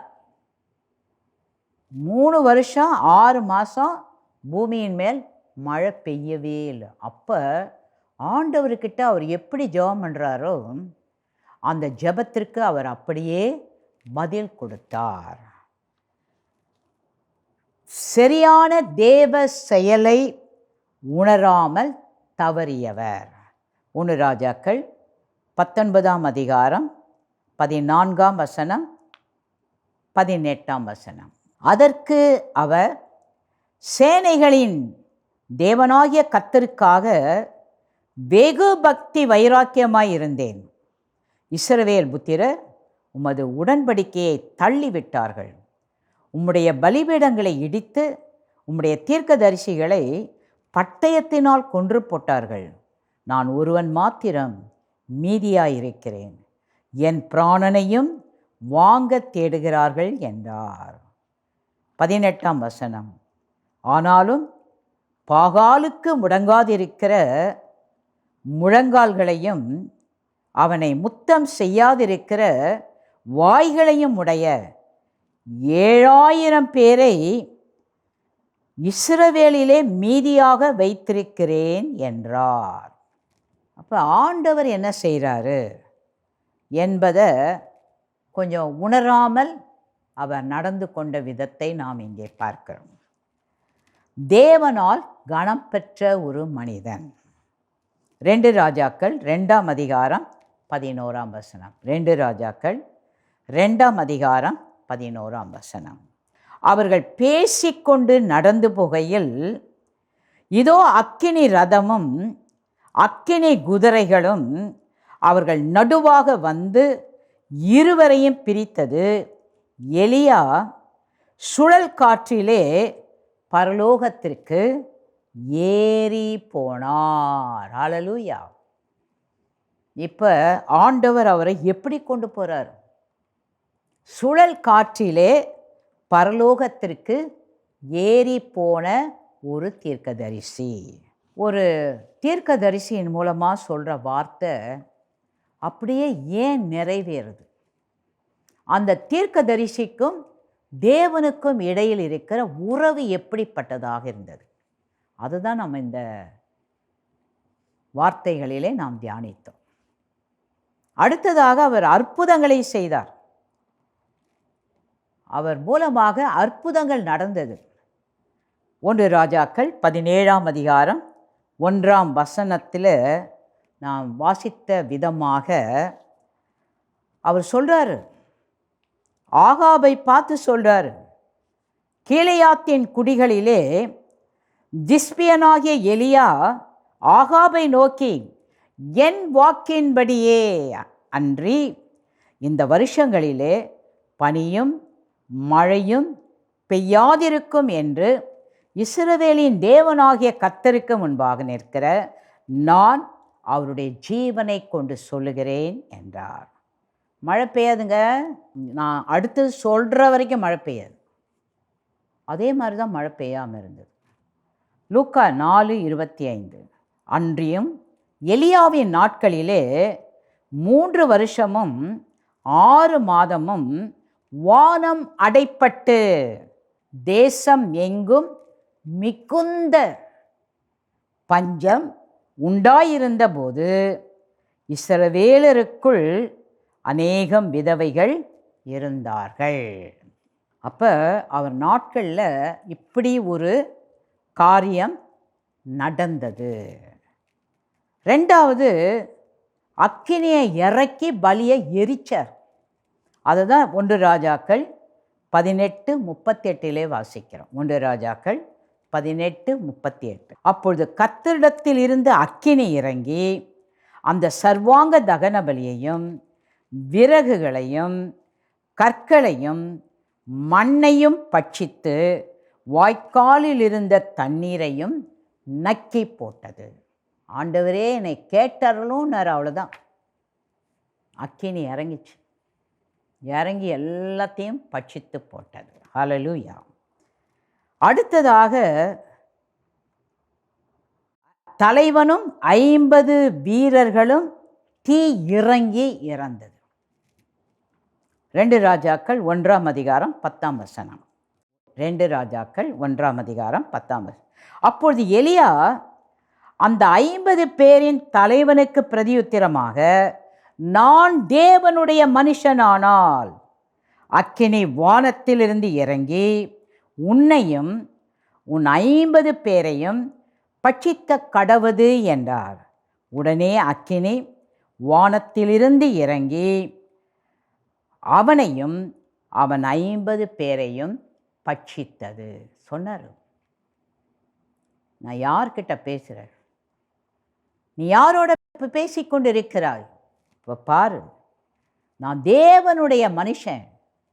இப்போ அக்கினி இறங்கி உன்னையும் 50 பேரையும் என்ன பண்ணோம்? பட்சிக்க கடவுள் சொன்னார். உடனே அக்கினி இறங்கி அந்த தலைவனும் 50 பேரையும் பட்சித்து போட்டார்.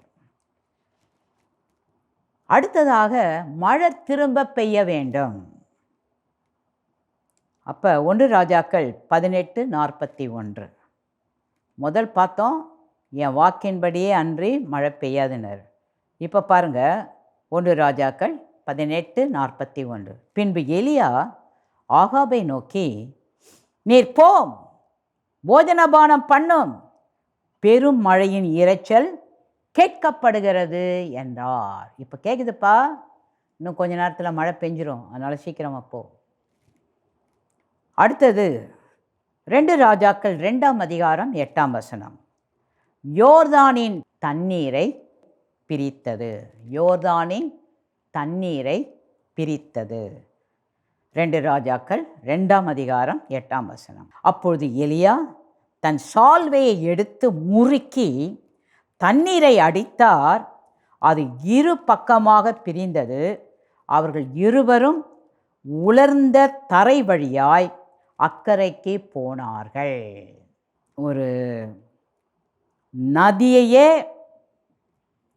2ஆ பிளந்து அதில் ஒரு ரோட்டில் நடக்கிற மாதிரி நடந்து போகிறார். அப்படி ஒரு அற்புதம் அவர் மூலமாக நடந்தது. இப்போ இந்த எலியா தீர்க்கதரிசியின் மூலமாகத்தான் ஆண்டவர் பேசுகிறார். நான் இந்த தேசத்தின் மேல் மழையை வர்ஷிக்க பண்ணுவேன். அப்போ முதல் மழை நிற்கிறதுக்கு இவர் தான் சொன்னார். இப்போ மறுபடியும் இவர் தான் சொல்லணும். ஆண்டவரே, எப்பா நீ சொல்லிட்டு மறந்துட்ட, நான் இப்போ அப்படியே டைரெக்டாக உன் உதவியெல்லாம் தேவையில்லை, நான் ஆண்டவர், நான் கர்த்தர், நீ மறந்துட்டு நீ பேசாமல் இருக்கிற. ஜனங்கள்லாம் எவ்வளோ பஞ்சத்தில் கஷ்டப்படுறாங்க, தண்ணி இல்லாமல் எவ்வளோ கஷ்டப்படுறாங்க, ரொம்ப பாவமாக இருக்குது.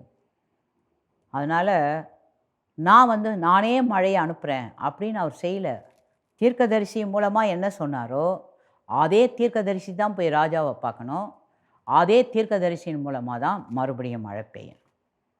அப்போ அந்த தீர்க்கதரிசி எப்படிப்பட்டவராக இருந்தார் அதை தான் நம்ம பார்த்தோம்.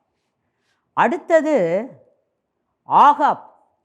ஏன் இந்த ஆகாப் இங்கே முக்கியப்படுத்தி பேசப்படுகிறார்? ஏன் அவர் அரசாட்சி செய்த காலத்தில் இப்படி எலியா தீர்க்கதரிசி மழை பெய்யக்கூடாது அப்படின்னு அவர் கட்டளை இட்டார்? அவருடைய குணாதிசயம் எப்படிப்பட்டதாக இருந்தது? அதை தான் 1 ராஜாக்கள் 17ஆம் அதிகாரம் 1ஆம் வசனத்திலே பார்க்கிறோம். 1 ராஜாக்கள் 17ஆம் அதிகாரம் 1ஆம் வசனம்.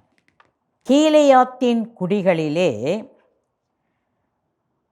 திஸ்பியனாகிய எலியா ஆகாபை நோக்கி, என் வாக்கின் படியே அன்றி இந்த வருஷங்களிலே பனியும் மழையும் பெய்யாதிருக்கும் என்று இஸ்ரவேலின் தேவனாகிய கர்த்தருக்கு முன்பாக நிற்கிற நான் அவருடைய ஜீவனை கொண்டு சொல்லுகிறேன் என்றார்.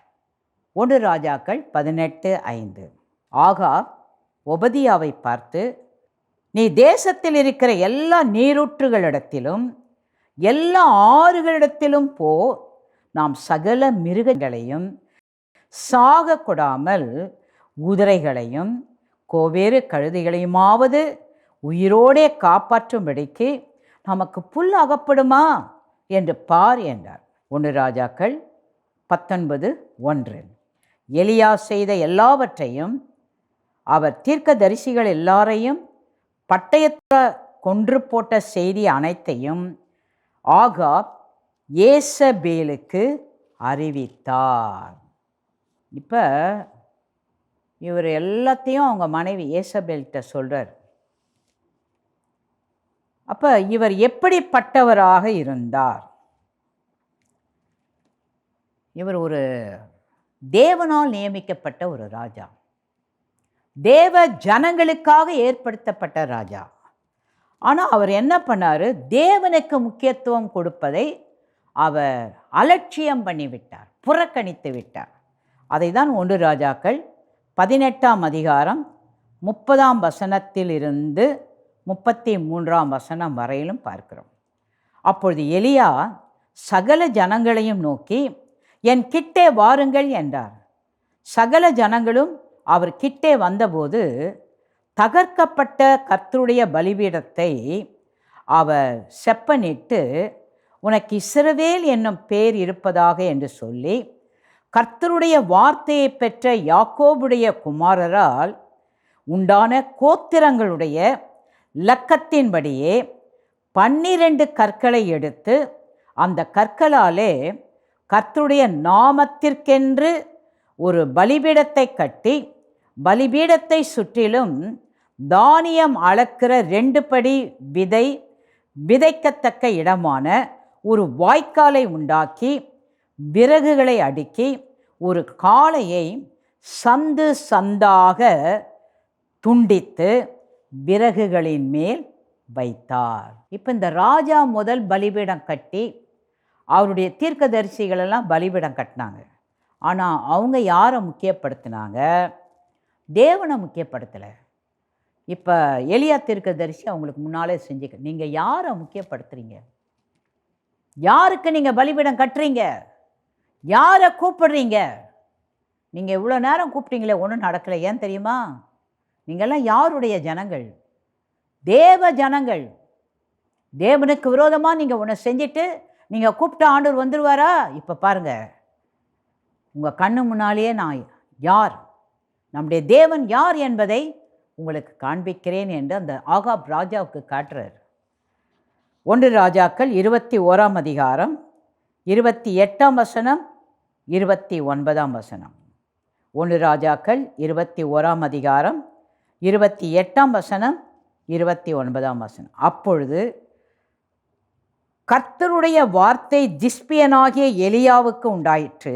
அவர், ஆகாப் எனக்கு முன்பாக தன்னை தாழ்த்தினதை கண்டாயா? அவன் எனக்கு முன்பாக தன்னை தாழ்த்துகிறபடியினால் நான் அவன் நாட்களில் அந்த பொல்லாப்பை வரப்பண்ணாமல் அவன் குமாரன் நாட்களில் அதை அவன் வீட்டின் மேல் வரப்பண்ணுவேன் என்றார். இப்போ கொஞ்சம் மனம் மாறிட்டார். இனி நாம் மனம் போல் நடக்க முடியாது, ஆண்டவர்கிட்ட தான் சரண்டர் ஆகணும். சரண்டர் ஆகிட்டார். உடனே ஆண்டவர் சொல்கிறாரு, எப்பா உன் வாழ்க்கையில் இல்லை, உன் மகன் வாழ்க்கையில் அதை சரி கட்டுவேன். இந்த ஆகாப் ராஜா மன உறுதியற்றவர். 1 ராஜாக்கள் 21:4. இப்படி என் பிதாக்களின் சுதந்திரத்தை உமக்கு கொடேன் என்று யெஸ்ரயேலாகிய நாபோத் தன்னோடே சொன்ன வார்த்தைக்காக ஆகாப் சலிப்பும் சினமுமாய் தன் வீட்டிற்கு வந்து போஜனம் பண்ணாமல் தன் கட்டிலின் மேல் படுத்து தன் முகத்தை திருப்பிக் கொண்டிருந்தான். பிதாக்களின் சுதந்திரத்தை உனக்கு கொடுக்க மாட்டேன்னு சொன்னதுக்கு கோவம் வந்துருச்சான் இவருக்கு. உடனே போய் சாப்பிடாம படுத்துக்கிட்டார். அடுத்தது அவங்க மனைவி என்ன சொல்கிறாங்களோ அதை தான் அவர் செய்வார். அவருடைய குணாதிசயம் அதுதான். 1 ராஜாக்கள் 21ஆம் அதிகாரம் 7ஆம் வசனம் 25ஆம் வசனம்.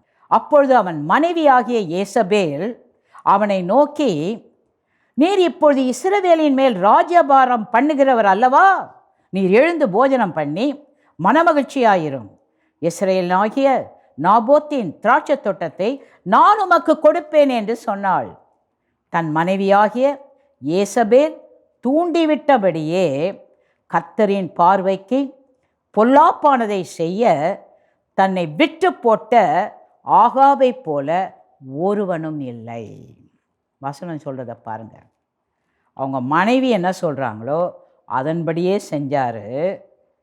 கர்த்தரின் பார்வைக்கு பொல்லாப்பானதை செய்ய தன்னை விட்டு போட்ட ஆகாபை போல ஒருவனும் இல்லை.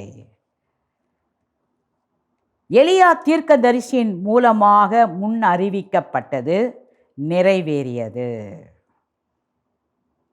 நாபோத்தின் அந்த திராட்சை தோட்டத்தை எடுத்து அவரை இந்த உலகத்திலே இல்லாமல் அழித்து போட்டபோது அவரை பற்றி சொல்லப்பட்ட தீர்க்க தரிசன வார்த்தை அப்படியே நிறைவேறியது.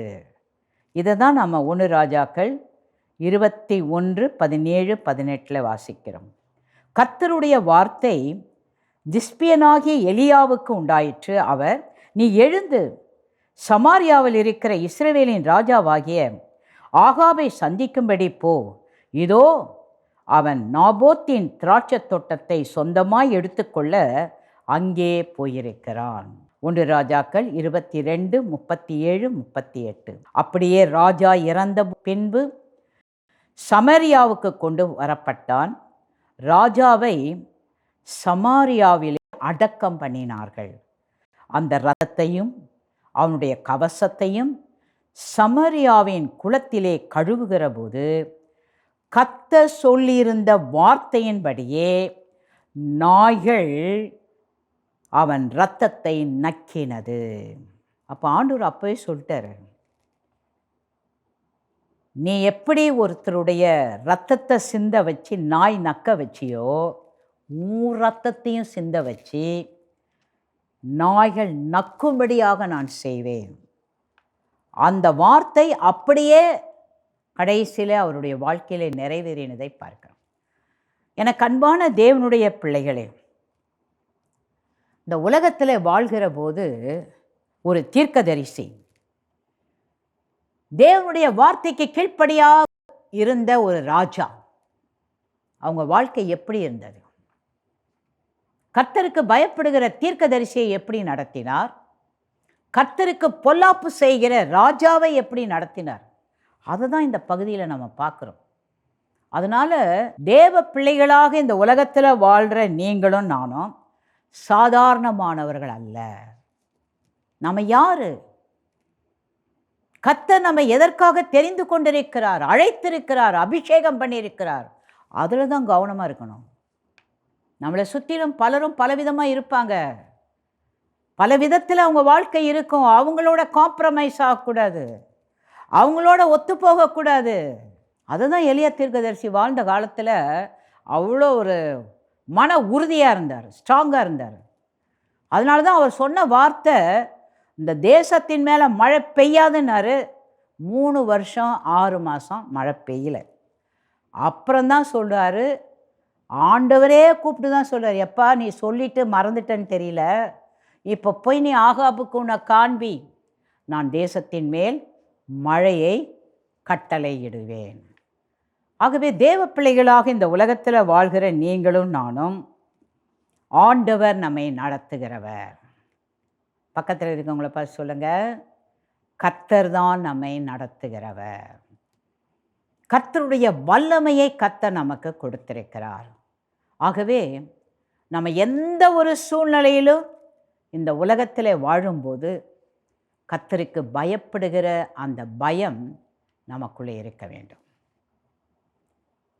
கர்த்தர் என்னை கொண்டு எதை செய்ய அவர் எதிர்பார்க்கிறாரோ அதை மாத்திரம்தான் நான் முக்கியப்படுத்தி இந்த உலகத்திலே வாழ்வேன்.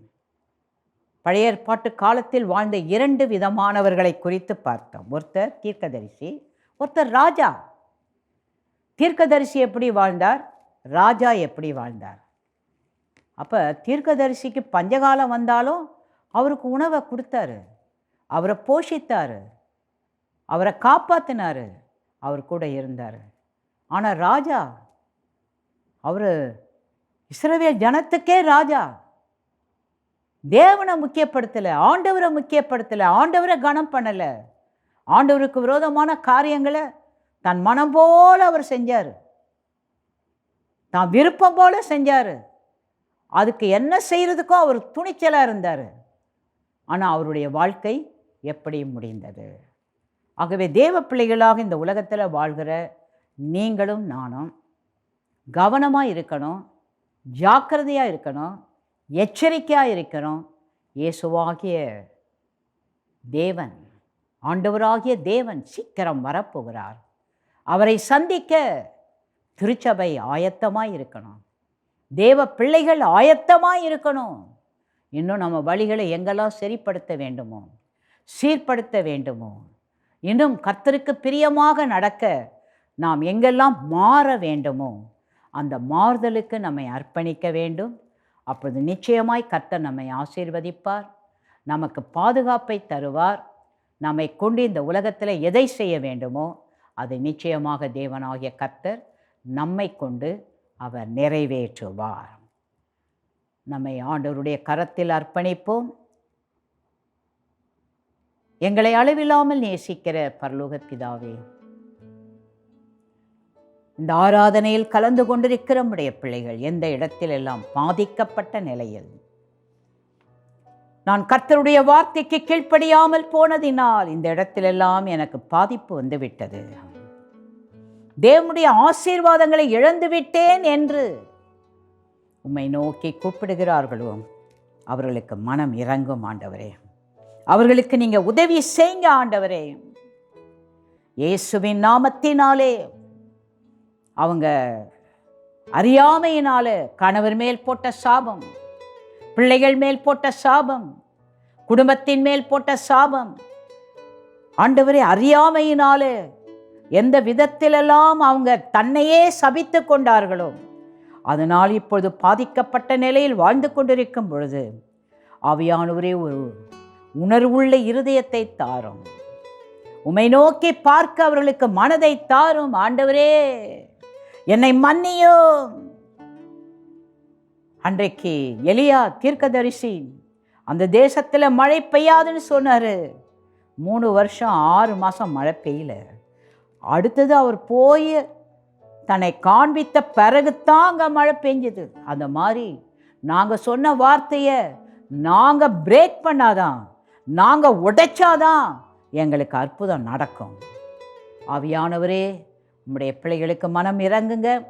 இன்னைக்கு யாரெல்லாம் உணர்ந்து உங்கள் சமூகத்தில் மன்னிப்பு கேட்டு, அப்பா என் வார்த்தையினால என் குடும்பம் இன்னைக்கு பாதிக்கப்பட்டிருக்குது, உங்கள் ஆசீர்வாதத்தை தாங்க, உங்கள் வல்லமையை தாங்க, உங்கள் பிரசன்னத்தை தாங்க, உங்கள் பாதுகாப்பை தாங்க.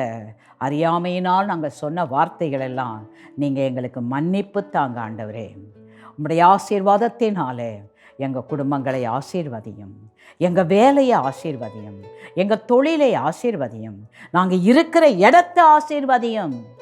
இயேசுவின் நாமத்தினாலே உம்முடைய பிள்ளைகளுக்கு நீ மனம் இறங்கி இன்றைக்கு ஒரு அற்புதத்தை நீ செய்வதற்காக நாங்கள் உமக்கு கோடி ஸ்தோத்திரங்களை ஏறெடுக்கிறோம். நீங்கள் மாத்திரம் மகிமைப்படுங்க, நீங்கள் ஆளுகை செய்யுங்க, ஆசீர்வதிங்க. இயேசுவின் மூலம் வேண்டிக் கொள்கிறோம் எங்கள் பரமபிதாவே, ஆமென். கர்த்தர் தொடர்ந்து உங்கள் ஒவ்வொருவரையும் அளவில்லாமல் ஆசீர்வதிப்பாராக, ஆமென். வாங்க, அற்புதமான ஒரு செய்தியை நாம் கேட்டோம். மழை பெய்து கொண்டிருக்கிறது. இந்த பூமி நனைந்து, இந்த பூமி குளிர்ந்து, இந்த பூமியின் பயிர்கள் விளைந்து மக்கள் சுபீட்சமாய் இருப்பதற்கு கடவுள் நியமித்த ஒன்றுதான் மழை. அதை உருவாக்கினவரும் அவர்தான். அவர் சொல்ல ஆகும், அவர் கட்டளையிட நிற்கும். அவருடைய பிள்ளைகள் அல்லது அவருடைய தீர்க்கதரிசிகள் அதே போலதான். அவர்கள் சொல்லும் பொழுது அற்புதங்கள் நடக்கிறது. அற்புதமான மழை, ஆரோக்கியமான மழை பெய்யட்டும். ஆன்மீக மழையும் பொழிந்து கொண்டே இருக்கிறது. இந்த கடைசி நாட்கள் எங்கு பார்த்தாலும் பரிசுத்த தேவன், பரிசுத்த ஆவியானவரை அளவில்லாமல் ஊற்றி கொண்டிருக்கிறார். சிறுவர்கள் ஏன் பாலகர் வாயினாலும் துதி உண்டு பண்ணி கொண்டிருக்கிறார். என்ன அழகா பிள்ளைகள் இசைக்கிறார்கள், பாடுகிறார்கள், தேவ வார்த்தையை சொல்லுகிறார்கள். பார்க்கும் பொழுதே பரவசமாய் இருக்கிறது, கேட்கும் பொழுதே காதுக்கு குளிர்ச்சியாக இருக்கிறது. கர்த்தர் இந்த கடைசி நாட்களில் அப்படிப்பட்ட காரியங்களை செய்து கொண்டிருக்கிறார். உங்கள் பிள்ளைகள் செழிப்பாக இருக்கட்டும், உங்கள் குடும்பம் வளமாக இருக்கட்டும், ஆசீர்வாதமான மழை பெய்து கொண்டே இருக்கட்டும். அன்பானவர்களே, இப்பொழுதும் நாம் பல காரியங்களுக்காக ஜெபிக்கப் போகிறோம். இருக்கிறவர்கள் உங்கள் இடங்களில் எழுந்து நிற்க முடியுமானால் எழுந்து நில்லுங்கள். சரீரத்தில் பலகீனப்பட்டவர்கள், நீங்கள் இன்றைக்கு ஒரு அற்புத தொடுதலை பெற வேண்டும் என்று கர்த்தரிடம் நான் மன்றாடப் போகிறேன். பரிசுத்தமுள்ள எங்கள் நல்ல தந்தையே, இந்த ஆராதனையில் கலந்து கொண்டிருக்கிற தம்முடைய பிள்ளைகளில் சிலர் நீண்ட நாட்கள் படுத்த படுக்கையில் இருக்கிறார்கள். காரணம் புரியாத நிலையில் சிலர், தெரிந்து சிலர், இதற்கு மேல் வழி இல்லை, இப்படி தான் நீ உன் வாழ்க்கையை முடிக்கணும். இல்லைப்பா, மரித்து 4 நாள் ஆகிவிட்டது, நாருமே என்று சொன்ன ஒரு சடலத்தை கர்த்தராகிய இயேசு கிறிஸ்து அந்த கல்லறைக்கு முன்பதாக நின்று அந்த சரீரம் வைக்கப்பட்டிருந்த இடத்திற்கு உள்ளே இருந்த மனிதன், அந்த நபரின் பெயர் லாசர், லாசருவே வெளியே வா என்று சொன்ன பொழுது சீலையால் கட்டப்பட்டு அவர்கள் வழிமுறையின்படி கிடந்தவனையே நீ உயிரோடு கொண்டு வந்தீரானால், இந்த வியாதிகளுக்கு, உயிரோடு இருக்கிற சரீரங்களில் இருக்கிற வியாதிகளுக்கு உம்மால் சுகம் கொடுக்க முடியாதா? கட்டாயம் முடியும். இயேசு கிறிஸ்துவின் நாமத்தில் சரீரத்தில் வியாதியோடு சிலர் புற்றுநோயினால் பாதிக்கப்பட்டிருக்கிறார். நாக்கில் புற்றுநோய், கர்ப்ப பையில் புற்றுநோய், ஈரலில் புற்றுநோய், தொண்டை குழிகளில் புற்றுநோய், சொல்ல முடியாத இடங்களில் புற்றுநோய். பாடுபடுகிற உமது பிள்ளைகளுக்கு ஒரே ஒரு வழி, இயேசு. இயேசுவின் இரத்தம் எப்பேற்பட்ட நோயையும் நீக்குமே. ஆகவே தகப்பனே, மனமிறங்கி தமது பிள்ளைகளுக்கு தெய்வீக சுகத்தை தார். படுக்கையில் கிடக்கிற அவனை கர்த்தர் எழுப்புவார் என்று சொல்லப்பட்ட வேத வார்த்தையின்படி கர்த்தர் எழுப்புவீராக. கர்த்தருடைய சுகம் ஒவ்வொருவர் மேலும் இப்பொழுது இறங்குவதாக. சிலருக்கு கட்டி, சரீரம் முழுவதும் கட்டி, அதுவும் குறிப்பாக இந்த கோடை காலத்தில் வெயிலின் உச்சக்கட்டத்தில் கட்டிகள் ஆங்காங்கே, என்ன செய்வதென்று தெரியவில்லை. ஒரே வழி, இயேசு கிறிஸ்துவின் இரத்தம், இயேசு கிறிஸ்துவின் நாமம். கட்டிகள் குறைந்து போகட்டும், இருக்கிற இடம் தெரியாமல் மறைந்து போகட்டும். இன்று கண்ட எகிப்தியரை இனி என்றும் காண்பதில்லை என்று சொன்ன நம்முடைய வார்த்தையின்படி இனி ஒரு நாளும் இந்த கட்டிக்கு அங்கே பேச்சே இல்லை. அந்த கட்டி என்ற சொல்லுக்கே இடமில்லை. இயேசுவின் நாமத்தில் விடுதலை உண்டாகட்டும். கண் பார்வை குறைந்து, பேச்சு திறனற்று, செவியிலே கேட்க முடியாத தன்மையினால் வேதனைப்படுகிற உம்முடைய பிள்ளைகளை கண்ணோக்கி பாரும். இதற்கு மேல் வழி இல்லை. உங்கள் கர்ப்பப்பை சுருங்கிவிட்டது, பிள்ளை பெறுவதற்கு வழி இல்லை. ஆனால் கர்த்தருடைய வார்த்தை சாவுக்கு ஏதுவான சரீரங்களை உயிர்ப்பிக்கிற ஆவியானவர் உயிர்ப்பித்தரலும். அப்பா, உயிர்ப்பித்தரலும். கர்ப்ப ஸ்திரீகள் சுகமாய் குழந்தை பெற்றெடுக்கட்டும். கர்த்தர் அற்புதங்களை செய்யும். சில குடும்பங்களில் வயது ஏறிவிட்ட பிள்ளைகள், பெண் பிள்ளைகள் இருக்கிறார்கள். 30 வயதுக்கு மேலும் திருமணமாகாதபடிக்கு தடைபட்டு கிடக்கிற பிள்ளைகள் இருக்கிறார்கள். மனிதன் தனிமையாக இருப்பது நல்லதல்ல என்று கண்டு ஏற்ற துணை நீர்தானப்பா உண்டாக்கினேன். ஏற்ற துணை நீரே சரியான நபரை கொண்டு வந்து ஒவ்வொருவருடைய தனிப்பட்ட வாழ்க்கையில் திருமணம் கைகூடி வர செய்யுங்கப்பா. பெற்றோருடைய உள்ளத்தை குளிர பண்ணுங்கப்பா. நீங்கள் அப்படி செய்வீங்கன்னு நான் விசுவாசிக்கிறேன். உங்களுடைய திருக்கரங்களில் திருமணத்திற்கு காத்திருக்கிற ஆணோ பெண்ணோ அவர்களை ஒப்பு கொடுக்கிறேன். அற்புதங்களை செய்தரலாம். தொழிலிலே நட்டமடைந்தவர்கள், வியாபாரம் எனக்கு சரியாக நடக்கவில்லை, என்னென்னமோ பண்ணி பார்க்குறேன், ஒன்றும் நடக்கலை, யார் யாரோ சொன்னதெல்லாம் செஞ்சு பார்க்குறேன், ஒன்றும் நடக்கலை. யார் எப்படி ஏதை சொல்லியிருந்தாலும் இயேசு கிறிஸ்துவின் நாமம் இன்று உயர்த்தப்படுவதாக. இயேசு கிறிஸ்துவின் நாமத்தினாலே அற்புதங்கள் நடைபெறட்டும். அப்பா, உமது பிள்ளைகளை ஆசீர்வதியும். சிலர் வேலையின் நிமித்தம் வெளி தேசங்கள் போய் இருக்கிறார்கள். தங்கள் இடத்தை விட்டுவிட்டு வேறு ஊர்களுக்கு போயிருக்கிறார்கள். எந்த இடத்தில் அவர்கள் இருந்தாலும் அவர்களை நீர் ஆசீர்வதியும். அப்பா, ஆசீர்வதியும். எங்கள் தேசத்திலே தேவன் எழுப்பிய நல்ல தேவ மனிதர்களுக்காக நன்றி சொல்கிறோம். எல்லாரும் ஜெபம் பண்ணுங்க. உங்களுக்கு தெரிந்த ஊழியக்காரர்களை எல்லாம் சொல்லி ஜெபம் பண்ணுங்க. கனத்துக்குரிய ஐயா சாது சுந்தர் செல்வராஜ், அவரோடு இணைந்தவர்கள், முன்னணியில் நிற்கின்ற முக்கியஸ்தர்கள், குறிப்பாக கத்தோலிக்க தந்தையர் நன் மற்றும் ஒவ்வொரு ஊழியக்காரரையும் உடைய கைகளில் ஒப்புக்கொடுக்கிறோம். ஆங்கிலிக்கன் திருச்சபை ஆய பெருமக்கள் பேராயர்களை ஒப்பு கொடுக்கிறோம். பெந்தேகோஸ்தே போதக பிதாக்களை ஒப்பு கொடுக்கிறோம். சிறுவர்கள் மத்தியில், வாலிபர்கள் மத்தியில், பெரியவர்கள் மத்தியில், கைவிடப்பட்டவர்கள் மத்தியில் என்று பல வழிகளில் ஊழியம் நடக்கிறது. அந்த ஊழியங்களை கத்த ஆசீர்வதியும். மிஷனரிகளாய் பணிபுரிகிறார்கள், அவர்களை கத்தர் பாதுகாப்பாக வையும்.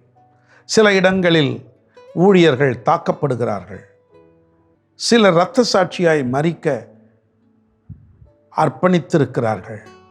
யார் எப்படியானாலும் காலத்துக்கு முன் ஒருவரும் இவ்வுலகை விட்டு கடந்து போகக்கூடாதே. தெய்வமே, அற்புதமாய் அவர்களை காத்தருளும். அப்பா, காத்தருளும். எல்லா அரசியல் தலைவர்கள் தேசமெங்கும் இருக்கிறார்கள், எல்லா கண்டங்களிலும் இருக்கிறார்கள். ஆண்டவராக இயேசு கிறிஸ்துவின் நாமத்தை அறிந்து தேசம் சேமமாயிருக்க அவர்களும் முயற்சி எடுக்கட்டும். என் நாமம் தரிக்கப்பட்ட என் ஜனங்கள் என்று சொன்னீரே, உம்முடைய நாமத்தை அறிந்து செயல்படுகிற அத்துணை அரசியல் தலைவர்களையும் எத்தனையாய் நீர் ஆசீர்வதிப்பீர். உம் திருநாமம் அவர்கள் வாழ்க்கையில் உயர்த்தப்படட்டும். அவர்கள் அதை அறிந்து செயல்படட்டும் என்று வேண்டிக் கொள்ளுகிறேன்.